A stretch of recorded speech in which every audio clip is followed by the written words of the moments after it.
Muy buenos días, señoras y señores. Bienvenidos a la redacción abierta de las mañanas de este viernes 17 de julio, en el que vamos a hablar de economía. Les vamos a contar las negociaciones que van a tener lugar este fin de semana en Europa. Les vamos a contar también cómo está la situación de los presos golpistas catalanes, cuándo previsiblemente convocará Torra las próximas elecciones autonómicas y también las novedades sobre la familia Pujol. No olvidaremos, por supuesto, el caso Dina ni los ataques a la corona por parte de la izquierda radical del Partido Socialista y de Podemos. Vamos a comenzar con economía, con las últimas noticias, como en los últimos días. Hoy quizá el dato negativo no es un dato como tal, es pues esta imagen que van a ver, la del presidente del Gobierno de España, Pedro Sánchez, llegando a la reunión de los líderes europeos en el Consejo Europeo de Bruselas para comenzar a negociar, tal y como les contábamos ayer, el fondo de rescate por la pandemia del coronavirus. ¿Y por qué la mala noticia es que va a ser Pedro Sánchez el encargado de negociar los fondos que reciba España? Bueno, pues porque este jueves ya les adelantábamos que el Ejecutivo no pretende tratar de negociar un rescate lo más ventajoso posible para España, sino que en lo que se centra es, aunque tenga que renunciar a cantidades, en las condiciones en que los otros países europeos no puedan vetar en qué gasta España el dinero. Es decir, Pedro Sánchez acude a Europa a negociar a la baja para rescatar a chiringuitos en vez de negociar para intentar rescatar a familias y empresas. Lo vamos a explicar enseguida. Voy a saludar en la mesa a Tomás García Madrid, que como saben es ingeniero de caminos y colaborador del Correo de España. Tomás, buenos días. Buenos días, ¿cómo estáis? Ahora tú que tienes tan buena cabeza nos das números porque, madre mía, cómo estamos. Por cierto, Tomás ha elaborado un gráfico, lo vamos a ver enseguida, con el número de muertos reales con fecha de hoy, de viernes 17 de julio. Y la verdad es que los datos son escalofriantes. Ya lo intuíamos, pero les vamos a dar datos muy concretos.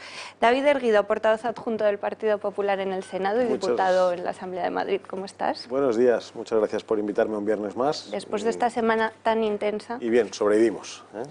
En la que habéis intentado que el Gobierno dé alguna explicación de algo, nada, sin mucho éxito, no porque no lo intentéis, sino porque... Es absolutamente imposible, pero bueno, oye, no están cómodos. Yo creo que, por ejemplo, a Podemos, después de la sesión del martes, les salva la campana del verano, porque llegan muy tocados, Vamos a ver cómo evoluciona esto, pero no les va a ser una travesía fácil.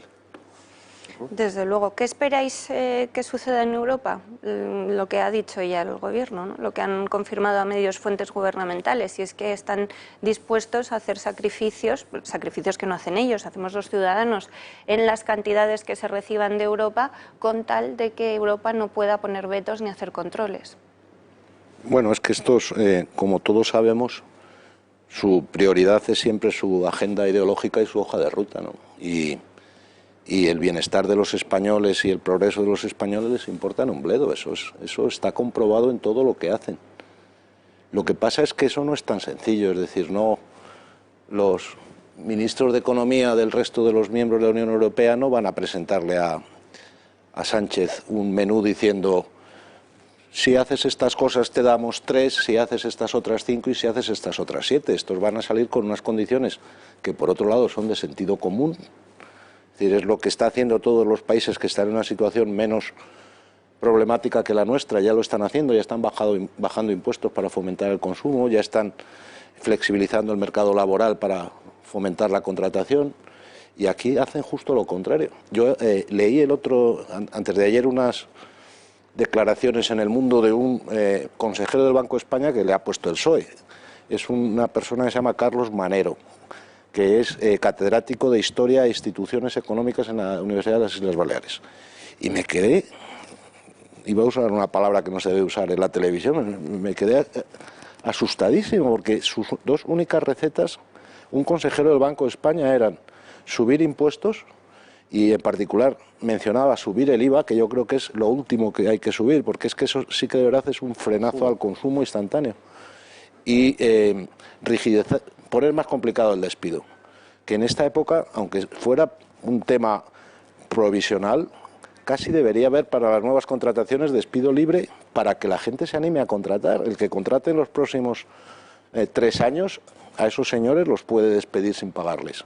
Y la gente seguramente preferiría trabajar esos 3 años. Eso, una subvención a las cotizaciones, ¿no?, de los nuevos, una bonificación de las cotizaciones de los nuevos empleos que se hagan, porque cualquier persona que esté en el paro y pase a trabajar, de entrada te estás ahorrando el subsidio de desempleo, con lo cual estás ahorrando dinero. Por supuesto que sí, eso también ayudaría. Claro, no es tanto la cotización, que también, pero que esa se puede bonificar, porque es que ya estás ahorrando en el momento que una persona sale del paro y empieza a trabajar, y estás ganando una unidad de consumo, porque empieza a tener probablemente más liquidez y puede tener más capacidad de consumo, y al final todo es una cadena que está... Es un círculo virtuoso, como tú dices, claro. y lo que hay que hacer son cosas para fomentar y facilitar que la gente consuma y que invierta.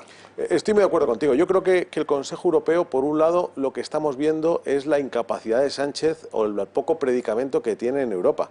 Esta semana nos han mostrado imágenes con Sánchez hablando con algunos primeros ministros. No ha empezado el Consejo Europeo y ya sabemos que está dispuesto a hacer cesiones. Es decir, ya ha entregado ya ha puesto las cartas boca arriba, ¿no? Es decir, que cuando uno va a negociar y ya sobre la marcha, antes de empezar a negociar en las reuniones previas, ya estás diciendo, oye, que yo me acepto lo que sea, pero por favor, sacarme de aquí, ¿no? Ya creo que es una estrategia de negociación como poco singular. Yo me acuerdo de los tiempos de Aznar, que tanto se le criticó por cómo era cuando iba a Europa, cuando se negoció aquello que luego Zapatero, que era muy bueno para nosotros, pero que Zapatero entregó gratis de vuelta, porque se lo querían cargar Francia y Alemania, que era la Constitución Europea, que había negociado en el Tratado de Niza, en Niza había negociado Aznar, para cabreo de países del norte de Europa, porque los había tenido hasta las 6 de la mañana negociando, sin aflojar hasta que no consiguió un resultado como él quería.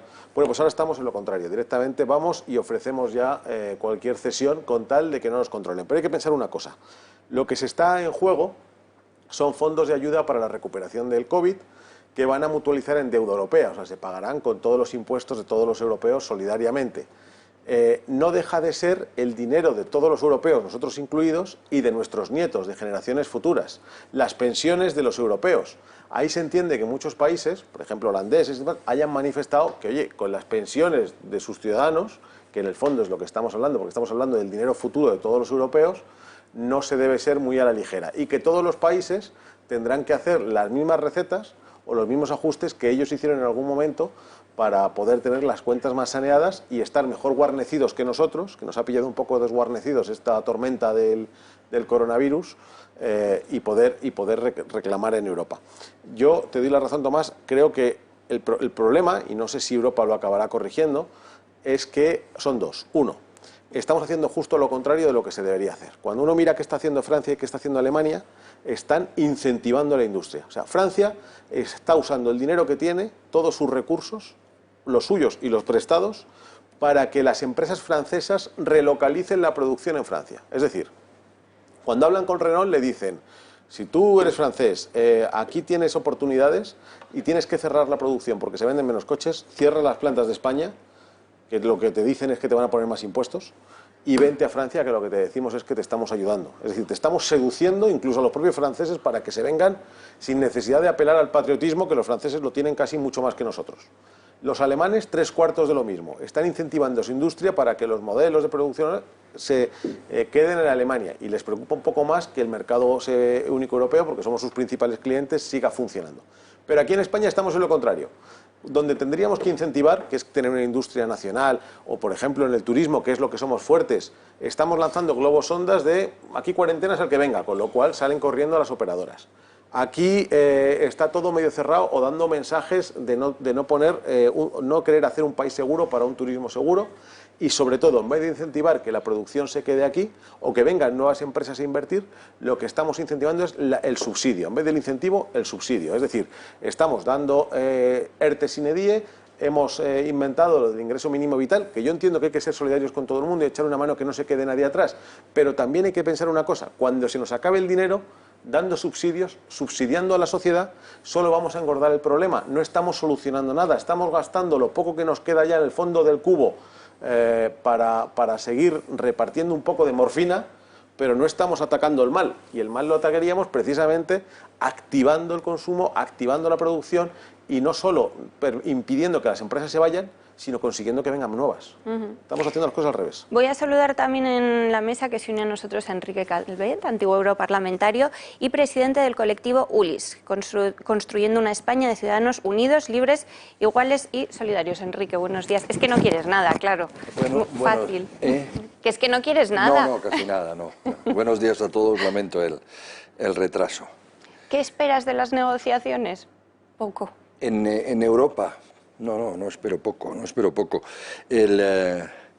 Hombre, esperar poco puede decir que no logren esta vez ponerse de acuerdo. Eso es una posibilidad, ya no sabes si agosto o a la vuelta, ¿no? Pero precisamente porque lo que está en juego es bastante, tampoco es que sea... pero sí es bastante, pero es bastante no desde el punto de vista de lo que está en juego para España, que por supuesto, sino de lo que está en juego para Europa y además para, yo casi diría, las raíces del funcionamiento europeo, ¿no? Hay como poco unos 8 o 10 problemas que se van aquí a evidenciar. Primer problema evidente, que siempre te enfrentas con ese muro. Cuando yo estaba allí, que por cierto no solo estuve los 5 años de europarlamentario, sino que llevaba 15 en el Consejo Económico y Social de Bruselas, siempre. Es decir, usted quiere ser una unidad económica, no voy a decir ya política, una unidad económica con capacidad de solidaridad, referencia y todo eso y tal, muy bien. ¿Cómo? Como Estados Unidos, muy bien. ¿Qué porcentaje del PIB tiene Estados Unidos como gasto público federal? Vamos a decir que alrededor del 20%. Y en Europa, el 1,01%. Con eso no puedes hacer políticas europeas. Y eso te estás dando el muro. Bueno, pues eso es lo primero que se va a discutir. Es decir, cómo será el próximo presupuesto y el superior y tal, y unos países quieren que sea menos del 1% y otros...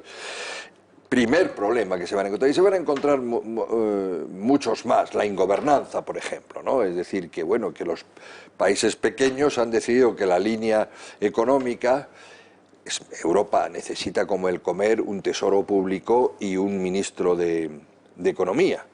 Bueno, lo que sustituiría al ministro de Economía un poquito es el jefe del Eurogrupo. El jefe del Eurogrupo ha sido elegido por una serie de países que representan el 20% del PIB de Europa. Y los otros, los grandes países, que son el 80% del PIB, no. ¿Y por qué los pequeños? Porque quieren mantener, no quieren que haya ningún tipo de armonización fiscal, lo cual es una barbaridad para una moneda única, y quieren mantenerse como paraísos fiscales. Eso es ingobernable, eso va a llevar sin duda a lo de la Europa a diversas velocidades, etc. Entonces, problemas hay 14.000. El que menos probablemente sea la cantidad. En eso ya está más o menos de acuerdo y a España le llegará una buena cantidad. Si lo vemos desde el punto de vista español, hombre, ha cantado la gallina el doctor Sánchez, claro, pero lo dije creo que ayer mismo por la noche aquí, es decir, el problema no es la cantidad, porque es que nunca España ha sido capaz de gastarse lo que le dan desde Europa, lo que viene desde Europa, es decir, los fondos de Europa, nunca, por dos problemas, por las autonomías y problemas de gestión, y puedo dar ejemplos.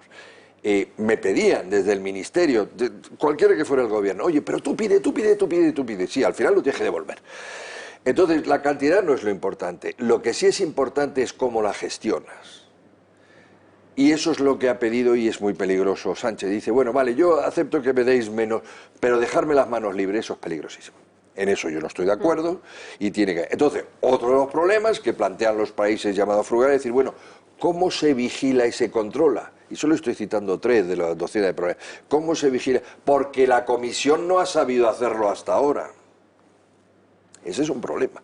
La Comisión no ha sabido hacerlo hasta ahora, etcétera, etcétera. Es decir, estamos un poco... España ahora mismo es una realidad virtual, es un conglomerado de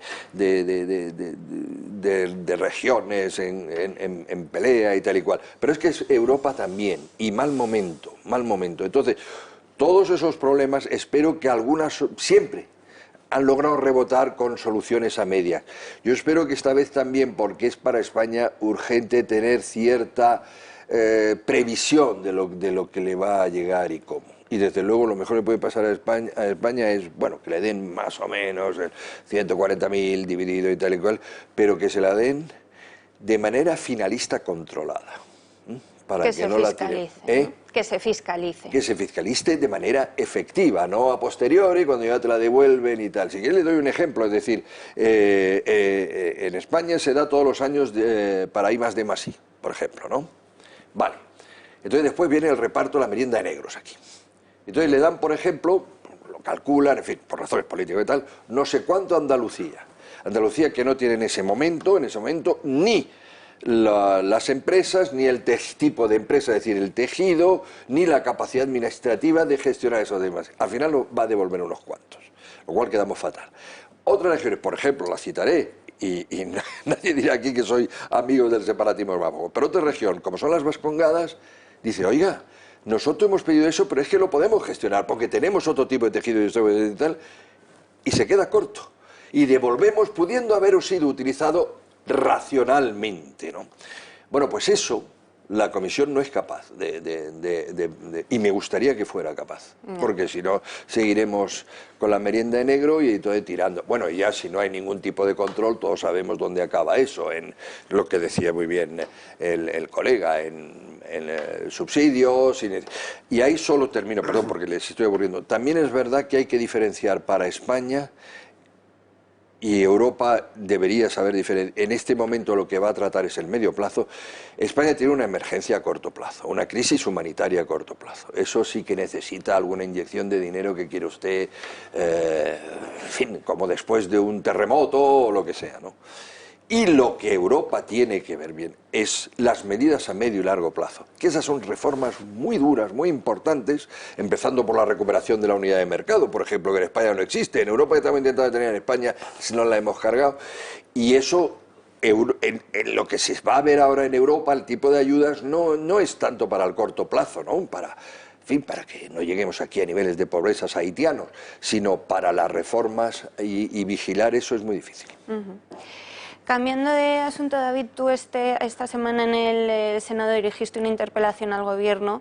La verdad que fue larga, hablaste de muchos asuntos, uno de ellos, pues algunas mentiras del Ejecutivo que les recordaste. Era un formato que en el Senado hay lo que se llama mociones consecuencia de interpelación. Tú interpelas a un ministro y luego de esa interpelación que le has preguntado sobre algo tiene que salir una moción.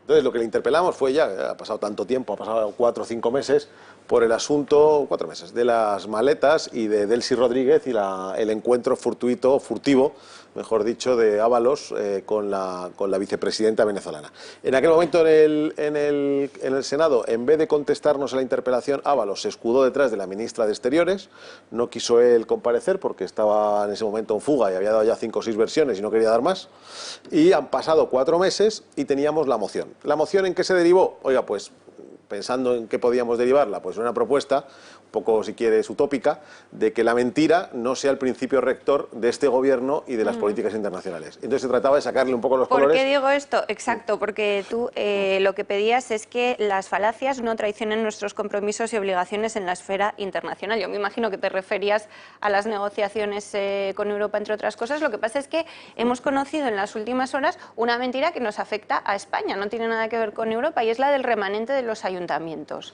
Nos levantamos y varios medios o directamente es un atraco. O una estafa. Varios medios publicando que es que el Gobierno ha autorizado a los ayuntamientos lo que lleva pidiendo el Partido Popular desde el día 1 de la pandemia, que es que se autorice a gastar el remanente. Y parecía que es que el Gobierno generosamente dejaba a los ayuntamientos gastarlo. No. El Gobierno va a expropiar 5.000 millones de euros a los ayuntamientos. No, les deja gastar 5.000 y hay un fondo de 15.000. Si tienen a bien, se los va a ir devolviendo a plazos. Eso es lo que va a pasar realmente. O sea, el Gobierno nos va a atracar a todos los españoles para seguir manteniendo su gasto, que es lo mismo que va a intentar hacer con los fondos europeos. En este caso, a unos más que otros. A los que tengan ayuntamiento con superávit les atracarán más que a los que tengan el ayuntamiento con déficit, ¿no? Pero mira, a los ortodoxos, los que lo han hecho bien, a los que lo han hecho bien, son a los que les incautan el dinero, y a los pródigos Esto nada. Esto nada, porque no hay nada que incautarles. Estamos promoviendo que nadie... Eso es muy sintomático de lo mal que funciona esto, en mi opinión. Por cierto, me alegra que me confirme usted que hay una ministra de Asuntos Exteriores en España. Yo creí que era un ectoplasma, como el éter de los antiguos, que se decía que existía, ¿no? No, pero eso es muy grave, porque esto demuestra una de las teorías que yo defiendo, que es que en España no ha habido descentralización, ha habido una multicentralización en distintas taifas. Y la descentralización perfecta y gestionable tiene que llegar hasta los ayuntamientos, por ejemplo, ¿no? Entonces, en estos momentos, quienes, como sucede a lo mejor en Bélgica, bueno, en otros países, quienes más pueden atender a necesidades sociales absolutamente apremiantes, que saben la realidad, que no va a ser la misma en Bollullos del Condado que en Olot, etcétera, son los ayuntamientos. Y lo que se debería es impulsar a los que lo han hecho bien a utilizar en medida, digamos, en parapetos sociales a la gran pobreza y a la gran miseria, directamente en el terreno y tal, ¿verdad? Y utilizarlo en eso, y hombre, a los que tienen déficit, pues no habrá más remedio para evitar, pues, ayudarles un poco. Lo que no se puede hacer es privarles de esa función y quitarles el dinero, porque ¿qué vas a hacer tú con ello? Te va de regalárselo a la autonomía, eso ya lo sé, que es mucho más ineficiente y acabará con eso. A mí se me ocurre, David, y tú me dirás, supongo que no se debe poder hacer, porque si no a los alcaldes con superávit se les hubiese ocurrido. Si veis que el gobierno nos va a atracar, no se puede destinar el superávit a pagar deuda y lo pides prestado para gastar como tú quieras. Vamos a ver en España el cumplimiento de una frase de Margaret Thatcher que era muy famosa, pero se va a cumplir como nunca en la vida, va a quedar claro para todo el mundo, y es aquello del socialismo fracasa cuando se acaba el dinero de los demás. En cuanto se les acabe el dinero vamos a ver como todo el castillo de naipes que están armando, desgraciadamente estamos nosotros debajo, se nos va a caer encima, ¿no? En este caso concreto lo que pasa es lo siguiente. La crisis anterior del 2011, singularmente Montoro puso unas medidas muy restrictivas en el gasto de los ayuntamientos. Les metió desde medidas de cortar los sueldos y las liberaciones en los concejales que había en los consistorios, hasta qué se podía gastar y qué no se podía gastar en función de una regla de gasto, de manera que al final estaban casi obligados a tener superávit en muchos casos. Durante muchos años ese superávit no se ha permitido gastar. El caso más singular es el de Madrid, o el caso más ejemplar, ¿no? más ejemplificante. El Ayuntamiento de Madrid tiene casi 500 millones, que 480 millones de euros, que no podía gastar en superávit por precisamente la normativa de la regla de gasto y lo que puso Montoro. Almeida, una vez ha pasado la pandemia y ha visto que tiene unas necesidades sociales que se han disparado, porque es que la necesidad de llevar comida, de asistencia alimentaria, en muchos casos a domicilio, hay distritos que se han multiplicado por 20. Entonces, bueno, él ha visto que podía utilizar parte, no todo ese remanente, pero parte, y así lo ha pedido. Le han dicho que no reiteradas veces. Y ahora lo que vemos es que cuando el gobierno ha hecho el ingreso mínimo vital, no lo ha hecho contando con su dinero y con el dinero que espera traer de Europa, lo ha hecho contando con la hucha que había en los ayuntamientos. Entonces lo que quiere hacer ahora es abrirles por un lado la posibilidad de que destinen 5.000 millones de su superávit a ese gasto, pero por otro lado 15.000 que hay en los remanentes, absorberlos, drenarlos, llevárselos y directamente ser él el que los gaste para complementar el tema del ingreso mínimo vital, que también viene complementado con parte de las comunidades autónomas de la renta mínima universal, que era lo que tenían las comunidades autónomas, ¿no? Entonces, bueno, así estamos. Yo creo, perdona y acabo aquí, que a lo mejor tiene encaje constitucional en España, pero que por el principio de subsidiariedad europeo creo que tiene difícil encaje de llevarse a cabo. Pero estos son capaces de todo, o sea, y si no, está alarma. Yo estoy muy de acuerdo con lo que estáis diciendo, y aquí al final siempre sale el problema de las autonomías. Es decir, por supuesto, ese es la gran lacra de nuestra nación son las autonomías tal cual como se... No digo diseñado, porque esto pero desarrollado. Se ha desarrollado.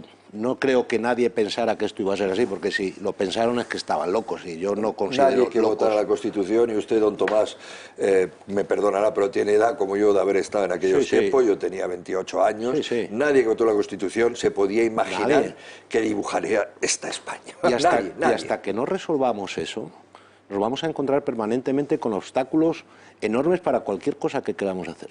Y volviendo al tema de Europa, yo en este caso yo estoy con Europa, yo deseo que se pongan los más firmes posibles, porque es que si no es casi mejor que no nos den el dinero, porque nos lo van a dar en forma de préstamo. Obviamente nadie regala dinero, eso sale de los bolsillos, como ha dicho don Enrique, de todos los de todos los europeos. Y si nos prestan dinero para malgastarlo, vamos a estar peor aún que si no nos lo hubieran prestado, vamos a estar igual pero con más deuda. Y con deuda. Claro. ¿No? Y esclavos de los intereses de la deuda, ¿no? Y una cosa clarísima, que los ayuntamientos son los únicos que tienen capacidad para hacer todo ese esfuerzo de ayuda social, porque son los que conocen las circunstancias concretas y los que la pueden controlar, que hay más de los que debería, los caraduras que se aprovechan. Esos, el ayuntamiento, son capaces de verlo, pero la comunidad, el tío que está en Valladolid, que va a saber lo que está pasando en el sur de Ávila, nada.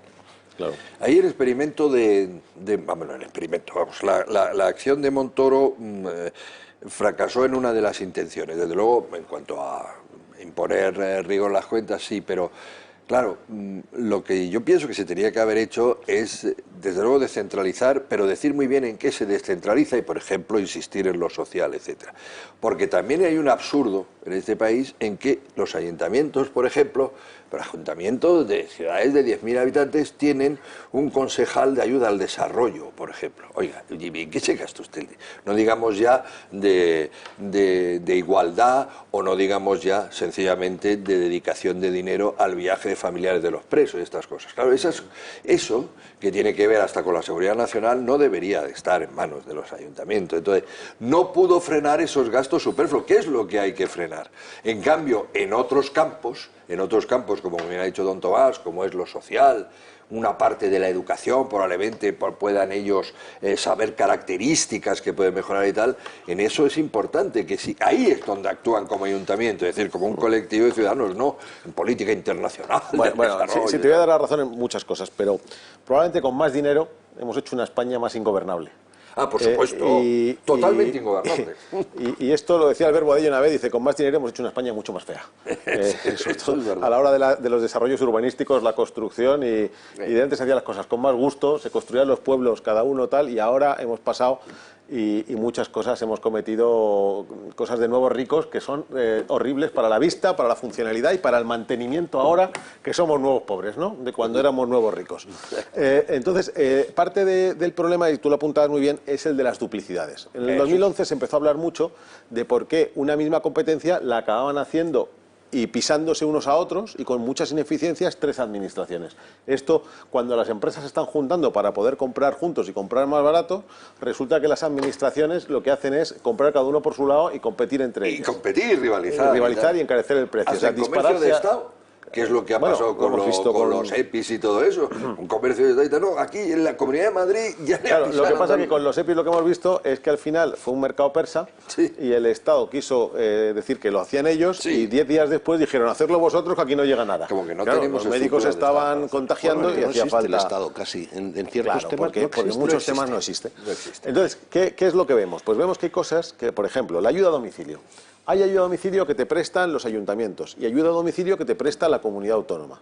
Y se dan circunstancias como que la del ayuntamiento cuesta a lo mejor la cofinanciación a los familiares o a la persona que tiene 3, 4 euros a la hora, porque el coste real a lo mejor son 10 euros a la hora y 6 lo financia el ayuntamiento, 4 la persona, y la de la comunidad autónoma cuesta 1 euro a la hora a la persona porque 9 se la financia. Entonces, y te das cuenta que si te descuidas, y muchas veces pasa, hay gente que puede tener hasta de los dos lados la ayuda a domicilio. Entonces, las duplicidades acaban haciendo ineficiente, cuando lo normal es remitirnos a la ley. Que la ley que decía, ley de bases del régimen local. Los ayuntamientos tienen estas 20 competencias, que le vienen de los tiempos de Alfonso X el Sabio. Y se encargan de los cementerios, de los tanatorios, de las viales, de los parques y jardines.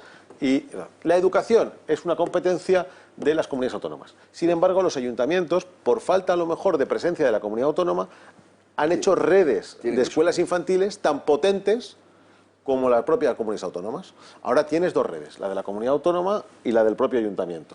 Ayuntamientos que solo tienen la comunidad, no tenían... Y luego, y así lo podemos ir poniendo, en cada uno hay 1000 ejemplos para ejemplificar residencias de mayores, centros de día, hay 1000 cosas para esto. ¿Qué es lo que habría que hacer? Ordenar todo esto bien. Yo esto me acuerdo, Esperanza Aguirre, que ahora no se la puede citar, pero Madrid es lo que es en parte por Esperanza Aguirre y por las políticas liberales que dejó calado en la sociedad y que la gente las defiende como propias. Una cosa que tenía cuando se presentó al Ayuntamiento frente a Manuela Carmena, que desgraciadamente por los 8.000 votos que sacó Vox, que no sacó nada, y los 6.000 que le faltaron a ella, no pudo gobernar, era, vamos a centrarnos en lo que hay, que es, ¿qué tiene que hacer Madrid? 20 cosas, que las haga y las haga bien. Y a partir de ahí, todo el dinero que sobre después de tus competencias, en vez de inventarte competencias nuevas o dilapidar el dinero por querer quedar mejor, llevémoslo a reducción de impuestos a los madrileños. Bajémoselo del IBI, bajémoselo de tal. Hagamos lo que nos obliga la ley y lo demás, no queramos lucirnos con cosas que no son propias de un ayuntamiento y llevémoslo a la deducción de impuestos. ¿Por qué? Porque conseguiremos una ciudad más rica, más iniciativa, junto a un plan de quitar licencias, de quitar obstáculos y trabas administrativas. Ese era su plan, no pudo hacerlo para la política municipal. Hizo muchas cosas como la libertad de horarios comerciales, los colegios y demás, y el metro en nivel de comunidad, que hoy están dando resultados. Porque es que realmente está apasionante la conversación, pero es que ya saben que en el directo los tiempos mandan. ¿Eres del Madrid, David? No, yo soy de Atleti, pero bueno, me alegro mucho, pero yo no soy antimadridista, todo lo contrario. O sea, yo tampoco soy antimadridista. Todo lo contrario. ¿Tú, Tomás? Yo soy madridista, pero tampoco soy muy ¿Y tú, forofo. Enrique? Yo no soy de fútbol, sino que soy de rugby, pero vivo eso sociológicamente, y entonces lo que me gusta es pinchar a mis amigos. Luego, generalmente tengo una actitud antimadridista, pero hoy quiero felicitar a todos los madridistas, no por la consecución del título, que por supuesto, porque como en el rugby se da la mano al vencedor y ya vendrán otros, pero sí por la actitud cívica mantenida en cuanto a lo de la Cibeles. La celebración ha sido un ejemplo. Han dado un ejemplo al lado de lo que ha pasado, y lo digo con toda tranquilidad, en Cádiz, que me parece sencillamente un acto incívico, con todo lo que me alegra que Cádiz suba a primera y tal. Ayer los madridistas, porque son los que hubieran salido, han dado una lección de civismo y responsabilidad. Eso os quería decir, no es un asunto económico, pero como David te toca a ti muy de cerca, pues antes de despedirte quería que viésemos esas imágenes de la Cibeles, que se blindó con una gran presencia policial que realmente luego no fue nada necesaria, por lo que está diciendo prevenir, Enrique. Pero bien. El alcalde Almeida había pedido que no se acercasen los aficionados a celebrar, el propio club lo había pedido también. Yo la verdad pues felicito a todos los madridistas, no me felicito a mí misma, que soy madridista también, porque queda mal, pero bueno, yo creo que el pueblo de Madrid es ejemplar, se le mire por donde se le mire. La verdad que sí, nada, vamos a recordar lo que allí se vivió, y los poquitos aficionados que había celebrándolo, pues esto era lo que nos contaban. Vine porque para pasar y ver, pero obvio hay que ser consecuente con la situación y pues con las aglomeraciones. Lo lógico y lo bonito hubiese sido pues en el Bernabéu, el campo lleno, fiesta final, jugadores aquí. Pero mira, el Madrid yo creo que se hace historia hasta para esto, para ganar unas ligas diferentes. Estoy celebrando aquí, vine a Cibeles para celebrarlo. Yo venía un rato y ya me voy solamente y me voy a mi casa. Yo aprovecharé y daré la enhorabuena sobre todo a mi madre y a mi hermano, que no pueden ser más seguidores del Real Madrid. Vamos a hacer una pausa, David, te despido. Muchas gracias, un placer y muy interesante la charla de hoy que hemos tenido. Sí. Un placer. Y antes de ir a la publi, les voy a recordar que si quieren conseguir el lote España en el Corazón, solamente lo pueden hacer a través de nosotros, del Club de Amigos. Si nos llaman o nos escriben, lo que les vamos a mandar a casa es el llavero azul marino con nuestros colores, la cartera que sirve para hombre y para mujer, la corbata modelo Julio Ariza, que es muy elegante, la verdad, le tendríamos que hacer llegar una al vicepresidente Pablo Iglesias, el libro de José María Pemán, La historia de España contada con sencillez, y la bandera preparada para colgar en sus terrazas o para no poder pasear por Galapagar. Lo que ustedes elijan ya, pues es cosa suya. Por cierto, que la semana que viene creo que va a haber novedades con los vecinos de Galapagar y nosotros, por supuesto, se las contaremos todas. Nos tienen que llamar para conseguirlo al 916162464. También nos pueden escribir a club@eltorotv.eu. Les recuerdo que hemos cambiado la dirección de correo, esta es la buena, o pueden entrar en la página web, desde donde también nos pueden escribir, que es clubdeamigos.eltorotv.com.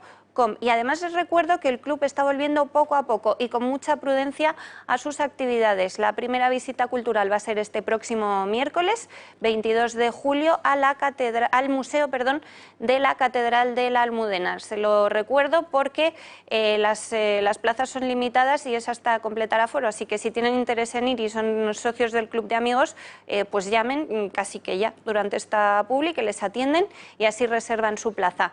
Unos minutos y regresamos para hablar de muertos de coronavirus.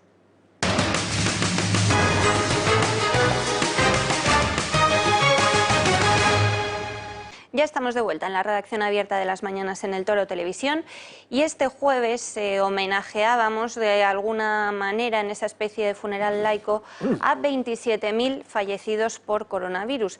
No se rindió homenaje a los otros 21.000 muertos que creemos que hay basándonos en los registros oficiales del INE o los registros MOMO. Aquí estamos viendo imágenes de ese funeral laico, si es que puede existir un funeral laico.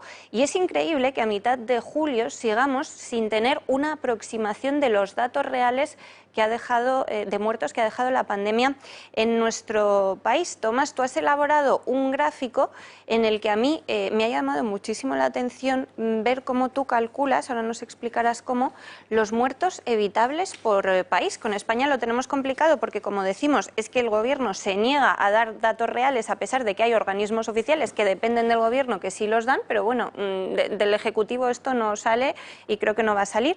Y lo de que se puedan calcular los muertos evitables es que me parece terrorífico, que vayamos a saber cuántas vidas humanas se podía haber salvado si los gobiernos hubiesen gestionado bien.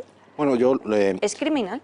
Lo del Gobierno no es que no quiera decirlo, simplemente no quiere reconocerlo, es que ya es público y notorio. Los datos del famoso MOMO son datos oficiales. Y yo siempre digo lo mismo, que es que en el MOMO solo, y lo dice el propio MOMO, solo cubre el 93% de la población española, es decir, los 44.000 muertos que dice el MOMO se refieren al 93%. Si lo extrapolas al 100, salen 50.000, esa es la cifra de verdad. Es la que siempre se ha manejado. Y esa es la cifra. Ya los últimos que están falleciendo estos días, por desgracia, eso ya no los detecta el MOMO, porque el MOMO, para detectarlo, tiene que haber más de 50 muertos de un salto. Es decir, que si fallecen al día 8 o 10 personas, eso el MOMO ya no lo detecta, pero eso ya es una cosa. Entonces, yo simplemente lo que he hecho es comparar los fallecidos que hemos tenido en España con los que han tenido los países de nuestro entorno. Y resulta que si vemos el 90% de todos los contagiados y muertos de COVID en el mundo están como en 50 países. En estos 50 países la media de fallecidos por millón son 180. Nosotros 1085. Somos los primeros de lejos. Si dices, bueno, es que en esos 50 países hay países muy distintos a nosotros. Está Afganistán, está Irak. Vamos a fijarnos en los de la Unión Europea. Sí. 250 fallecidos por millón, 275, perdón. Miramos otros que son similares, la OCDE, los 30 países me parece son los de la OCDE, pues una media también muy parecida. Entonces, si comparas lo nuestro, dices cuántos fallecidos hubiera tenido si me hubiera comportado simplemente como la media de nuestros socios, nos hubiéramos debido evitar 3 de cada 4. Porque es que nosotros cuadruplicamos el número de fallecidos por millón. Eso significa que si nuestro gobierno hubiera actuado con la misma diligencia o no diligencia, ya no opino, que la media de nuestros socios, de nuestros vecinos, en lugar de esos 50.000 muertos deberíamos haber tenido 13.000, 14.000. Es decir, que hay 36.000 o 37.000 que se han debido a la incapacidad y la negligencia de nuestro gobierno. Eso se ha debido al retraso en tomar las medidas, se ha debido a la falta absoluta de previsión en proveerse de mascarillas, de respiradores para los sanitarios, para las residencias. Y eso es de lo que deberíamos estar hablando, no de la mascarilla de tiburones del señor Simón, que me parece que es un insulto, uno más de este personaje. Se lleva.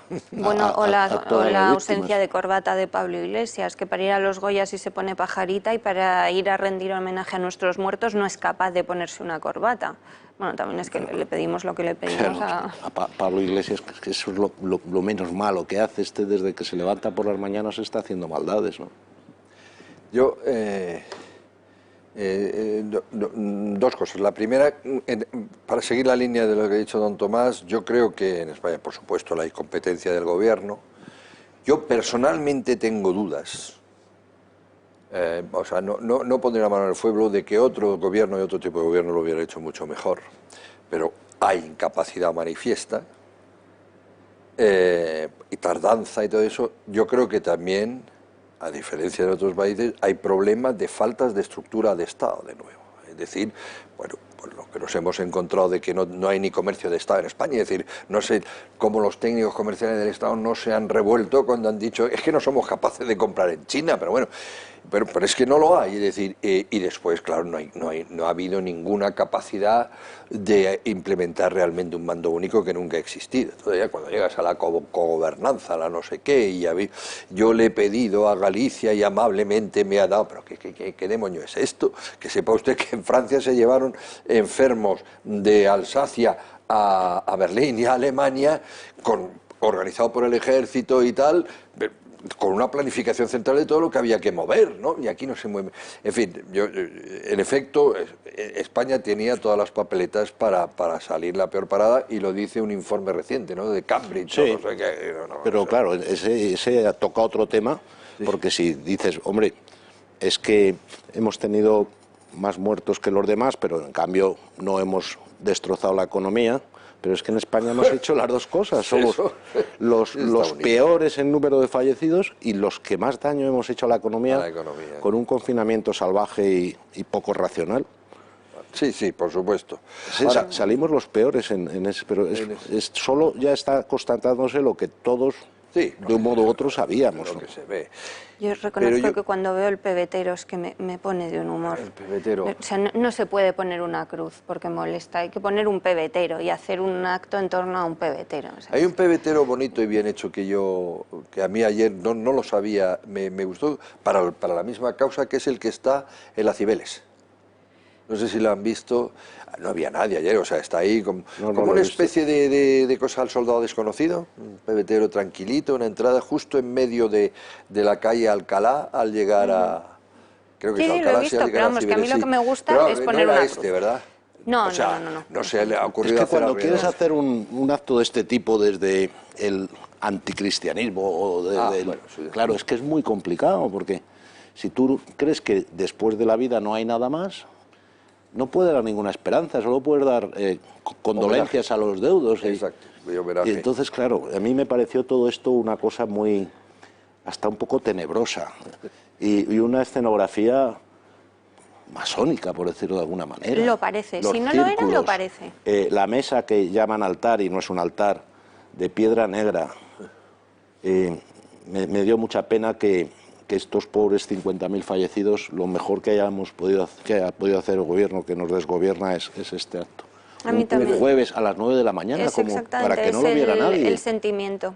Pena porque esto sea lo mejor que les hayamos podido hacer a nuestros muertos. Y absolutamente indignante que ni siquiera para esto hayan confirmado lo que todos sabemos y que todavía tenga la desfachatez de referirse a 28.000 y pico fallecidos. Sí, yo me quería... eso es lo que yo me quería referir a esas dos cosas. Bueno, sobre el casting y la escenografía no me voy a meter, salvo en una cosa que sí me parece de enorme trascendencia política y que estoy viendo ahí al fondo. O sea, que en un acto de Estado, un acto homenaje de Estado, no voy a hablar ni formular, un acto homenaje de Estado, se hunda, se diluya la bandera de España en no sé cuántos, había 25, ya no sé ni de qué, habría más que de las autonomías y tal. Eso es todo un símbolo de cómo España es una realidad virtual que ha desaparecido. A mí eso me parece gravísimo. En cualquier acto de Estado, sea sea el desfile de militar, o sea lo que sea, eso es intolerable. Está el jefe del Estado, son muertos españoles, etcétera, y resulta que está ahí metida detrás de la de Alcorcón, yo qué sé, no quiero. Eso me parece gravísimo. Pero sobre lo otro, es que yo no tengo la información necesaria y ¿cómo saber? Es decir, realmente, vamos a ver, han tenido la desfachatez de no dedicarlo a todos los muertos sin especificar cantidad y realmente afirmar que era solo para los 28.000? Sí, sí. Eso es. ¿Qué les costaba haber dicho a los muertos? Es como después de una guerra, ¿no? Se puede hacer el mismo cálculo que ha hecho don Tomás, después de una guerra o después de una batalla, después de una ofensiva, como dice, mira usted, hubiéramos podido tener menos soldados sacrificados y lo hubiéramos hecho mejor, por ejemplo, vale. Pero está claro que después de eso se hace un homenaje a todos los que han perdido, la vida directa o indirectamente en esto. Entonces, ¿qué les costaba ahí hacer un homenaje global a los muertos? Entonces ellos especificaron que era a los 28.000. Y además lo han enfocado al final como un homenaje a todos los que estuvieron luchando contra el virus, que no está mal, pero eso sí, claro, no se debería mezclar una cosa con otra, pero eso claro. Es ese afán de tapar a los muertos. A todos los que estuvieron luchando contra el virus, menos al ejército, porque si os fijáis, claro. no había prácticamente ningún uniforme, salvo el del ayudante de Su Majestad el Rey. De la Casa Real, sí. No existía. La UME, que hizo además cosas de las más, bueno, todas fueron muy duras, pero fue los que atendieron el tanatorio que se instaló en el Palacio de Hielo, los que tuvieron que entrar a las residencias en el momento en el que, o sea, que les tocó hacer cosas de las más duras. Estos no, estos como son militares no. Y hubo dos tenientes coroneles, creo que eran de la Guardia Civil, que murieron. Sí, un teniente coronel COVID. Que murió por COVID. Y otro alto mando.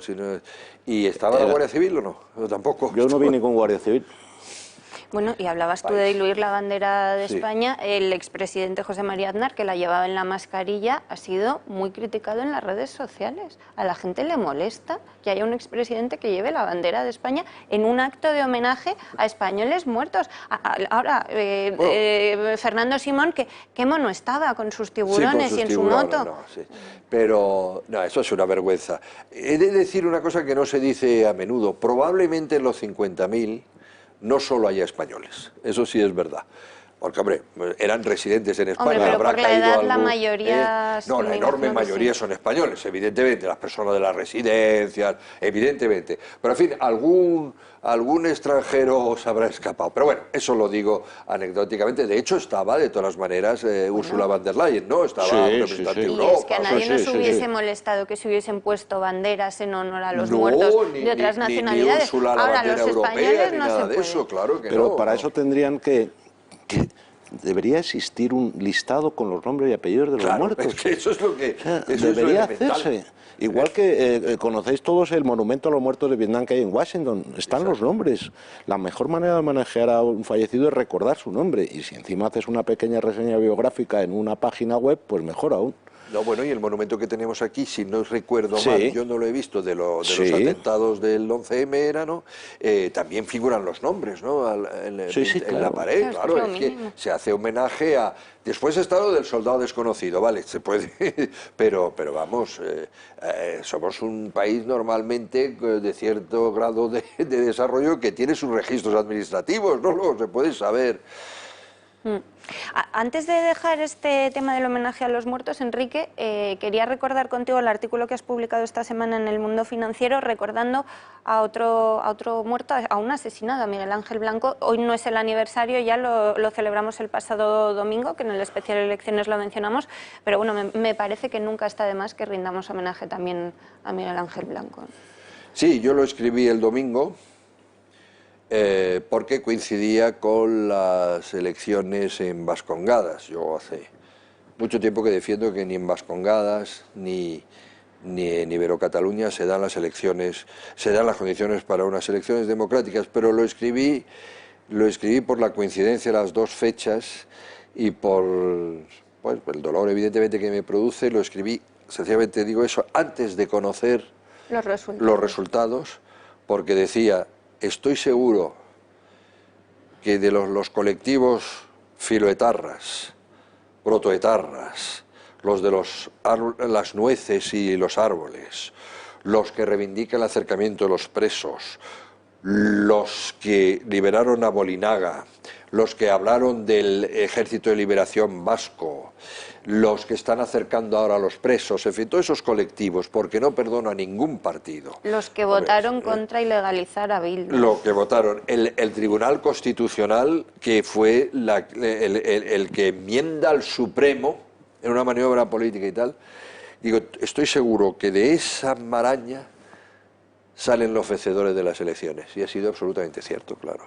Entonces yo dije que la derrota ante ETA, la derrota ideológica, la de otra, ante el consorcio PNV-ETA, era muy difícil para una nación levantarse de eso, y está sucediendo.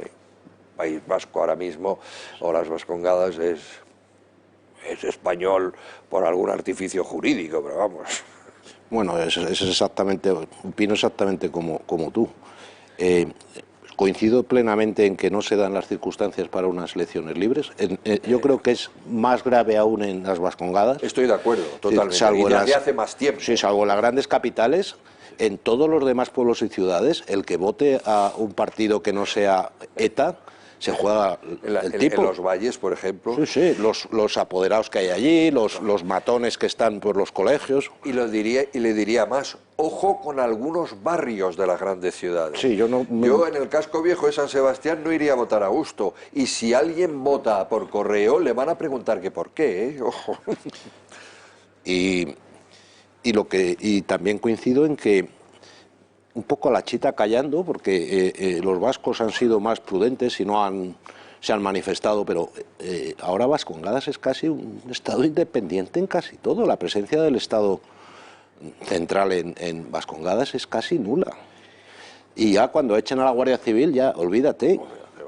Lo que pasa es que estos, como todavía sacan ventaja de pertenecer a un supraestado para ellos que es España, porque siguen teniendo el cuponazo, etcétera, etcétera, pues ahí van a aguantar. Pero estos hacen simplemente de su capo un sallo. No, es símbolo de inteligencia, por otra parte, lo comentaba con el profesor Sosa Wagner con el tiempo, dice, ¿para qué van a pedir la independencia si ya la tienen, pero además se la pagamos? Claro. Dice, es que si la obtuvieran de jure, a lo mejor ya no le pagamos. Y les falta una cosa para ellos muy importante, que es Navarra. Perdón, Sí. ahora vamos a seguir hablando de independentismo, no solamente vasco, también catalán y valenciano, pero va a tener que ser a la vuelta de la publicidad porque nos quedamos sin tiempo. Unos minutos y regresamos rapidísimo, no se vayan.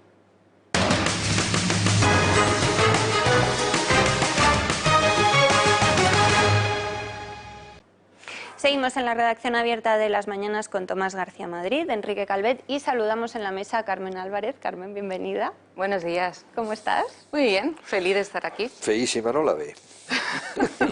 Cada día mejor. Exacto. Es que son los años, que soy como el buen vino debe ser, porque si no, no me lo explico. Gracias, Enrique. Nada, el excelente vino. Bueno, veíamos hace unos minutos las imágenes del jefe del Estado en ese funeral laico, si es que eso puede existir.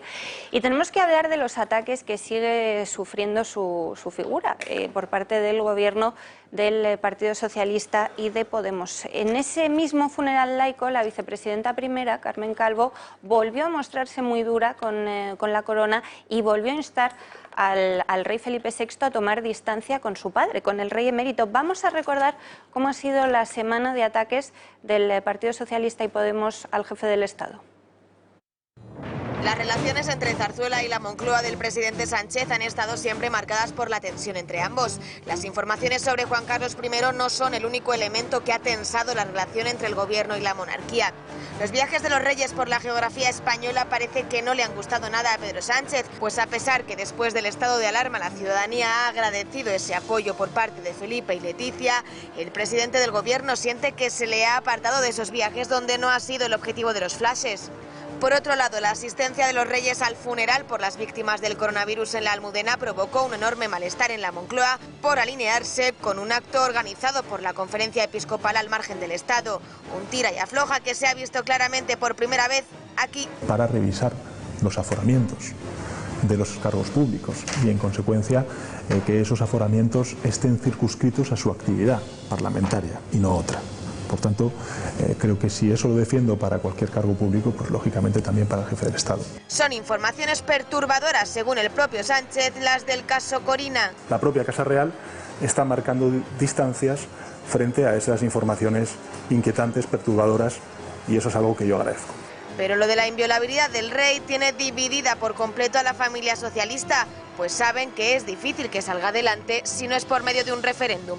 Desde el gobierno siguen con las rencillas y señalan que Siempre hemos dicho que todas las instituciones tienen que responder ante la ley y que, por otra parte, la justicia es igual para todos. Por tanto, hay poco más que comentar respecto a declaraciones que ya previamente el propio presidente del Gobierno ha formulado en primera persona. Y hoy la vicepresidenta del Gobierno, Carmen Calvo, echa balones fuera, lava las manos al Gobierno a la hora de tener que tomar decisiones. Escuchen.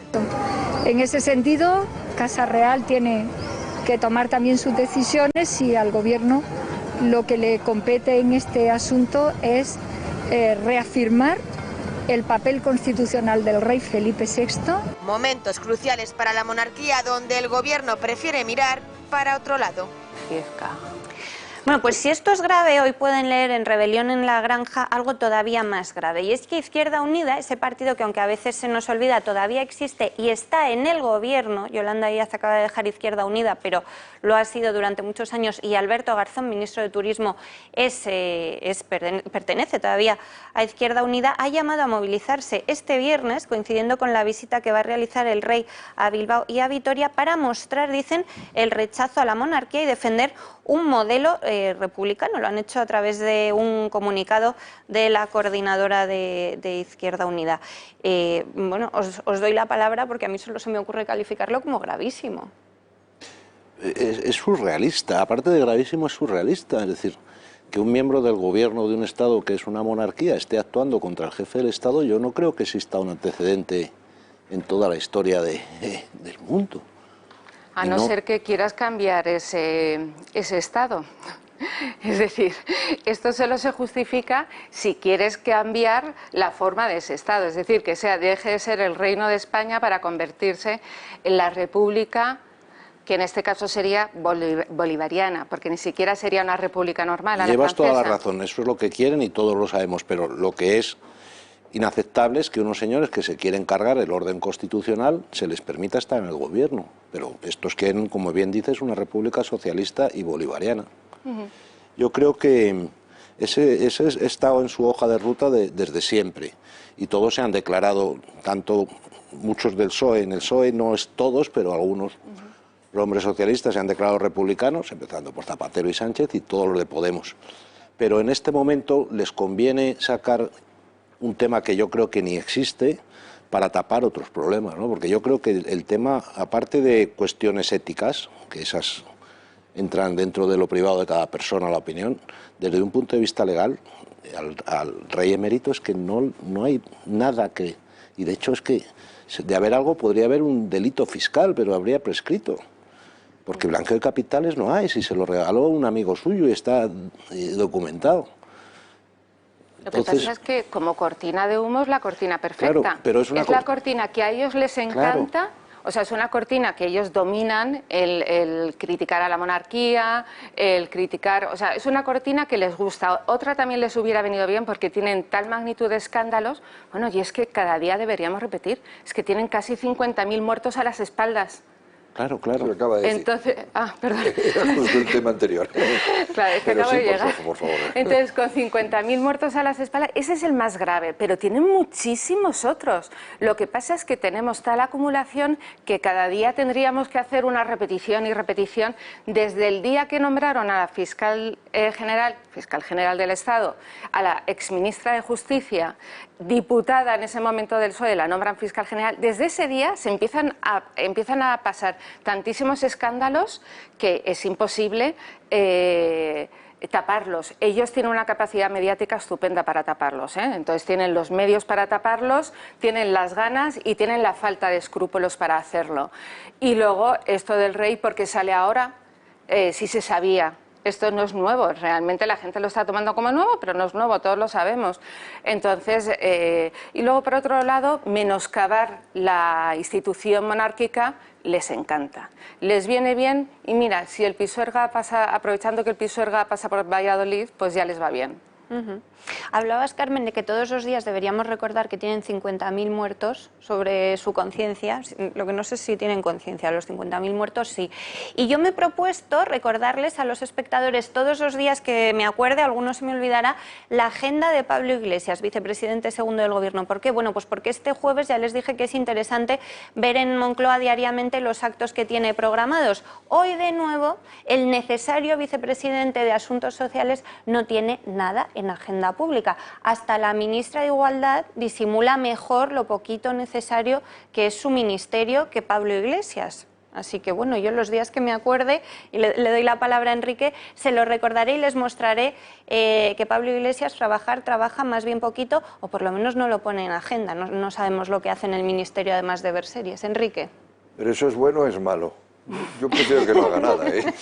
Lo celebramos. Los días que no tenga nada en agenda, tiramos un confeti. Yo voy a disentir un poquito, a lo mejor, que es lo divertido en los debates de lo que se ha dicho hasta ahora. Es decir, a mí lo que me preocupa ahí es Sánchez, que está evidentemente cogido en una pinza. Pero vamos a ver, que en un país haya un partido que quiera cambiar legalmente, por las vías legales, claro, la forma de Estado, sería una república.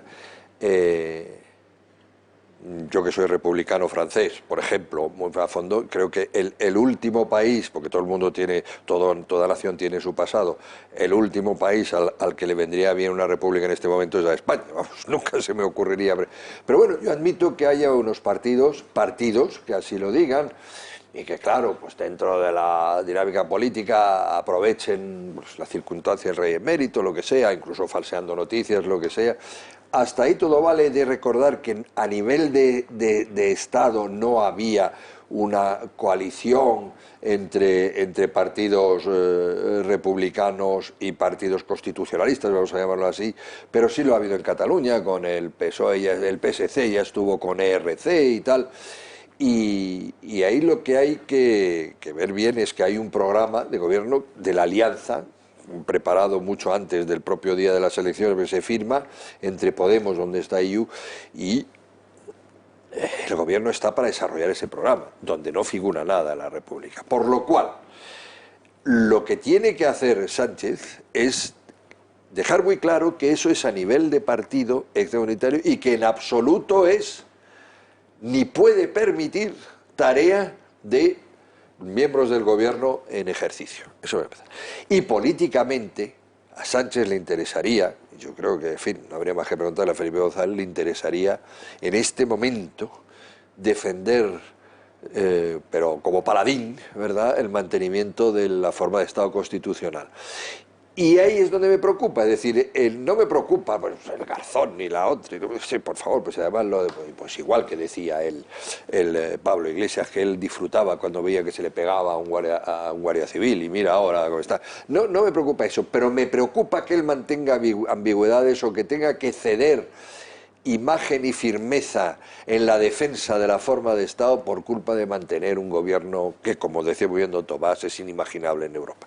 A mí, en todo esto, lo que más me preocupa es la debilidad de Sánchez, porque los otros chalados, pues... Y desde luego, si ya desde el ministerio, es decir, yo qué sé, a Garzón se le ocurre decir, a partir de ahora en el membrete de mi ministerio de consumo habrá la bandera republicana, bueno, pues eso sí, claro, se le fulmina, se le cesa, porque eso no puede hacerlo como ministro. Ya que IU diga, sí, bueno, pues vale, como ERC, claro. No, pero yo coincido en que es legítimo que haya un partido que defienda a la República. Creo que es un error, pero es legítimo. Sí, sabes. Pero bueno, lo que tiene que hacer es convencer a muchos españoles para que llegue un día que le voten lo suficiente para poder promover. Eso es la manera. Lo que no vale es entrar a un gobierno con un ordenamiento jurídico y desde dentro de ese gobierno boicotear a ese propio... Muy propio de los comunistas, claro, nuclear, claro, que lo hagan desde fuera. Sí. Los de ERC, pues bueno, a mí me revientan, pero bueno, están en su derecho para defenderlo. Sí, no tiene nada de malo ser un partido republicano o monárquico o lo que sea. Sí creo que el independentismo los partidos separatistas sí creo que debieran ser ilegalizados. Absolutamente. Porque el Estado no puede ir contra sí mismo. Claro, es decir, eso es una cosa. Hay barreras. Entonces, esa barrera, y está, además, ellos que tanto aspiran a ser como Europa, pues en Europa casi todos los países creo que los tienen prohibidos. Porque los países normalmente no suelen ir contra sí mismos. En cuanto a esto que decías, este detalle de Garzón, si al destarifado de Garzón se le ocurre ponerse una bandera republicana, voy a decir un detalle muy pequeñito. Hace poco salía Irene Montero, la grandísima ministra de Igualdad, en una entrevista, un detallito, llevaba la bandera segundo republicana. Es que es importante decirlo. ¿Sí? Estos pequeños detalles no van a ningún sitio. Cualquiera me diría, Carmen, no te pongas picajosa. Pues sí me pongo picajosa, porque si una ministra de Igualdad, una ministra de España lo lleva, es que no está ahí y lo muestra, porque ya en su corazón puede llevar lo que le parezca, y lo muestra y lo quiere hacer ostensible. Para mí llama la atención porque además alude a un determinado de época de España bastante tremenda y bastante terrible, que la primera República Española no tenía esa bandera.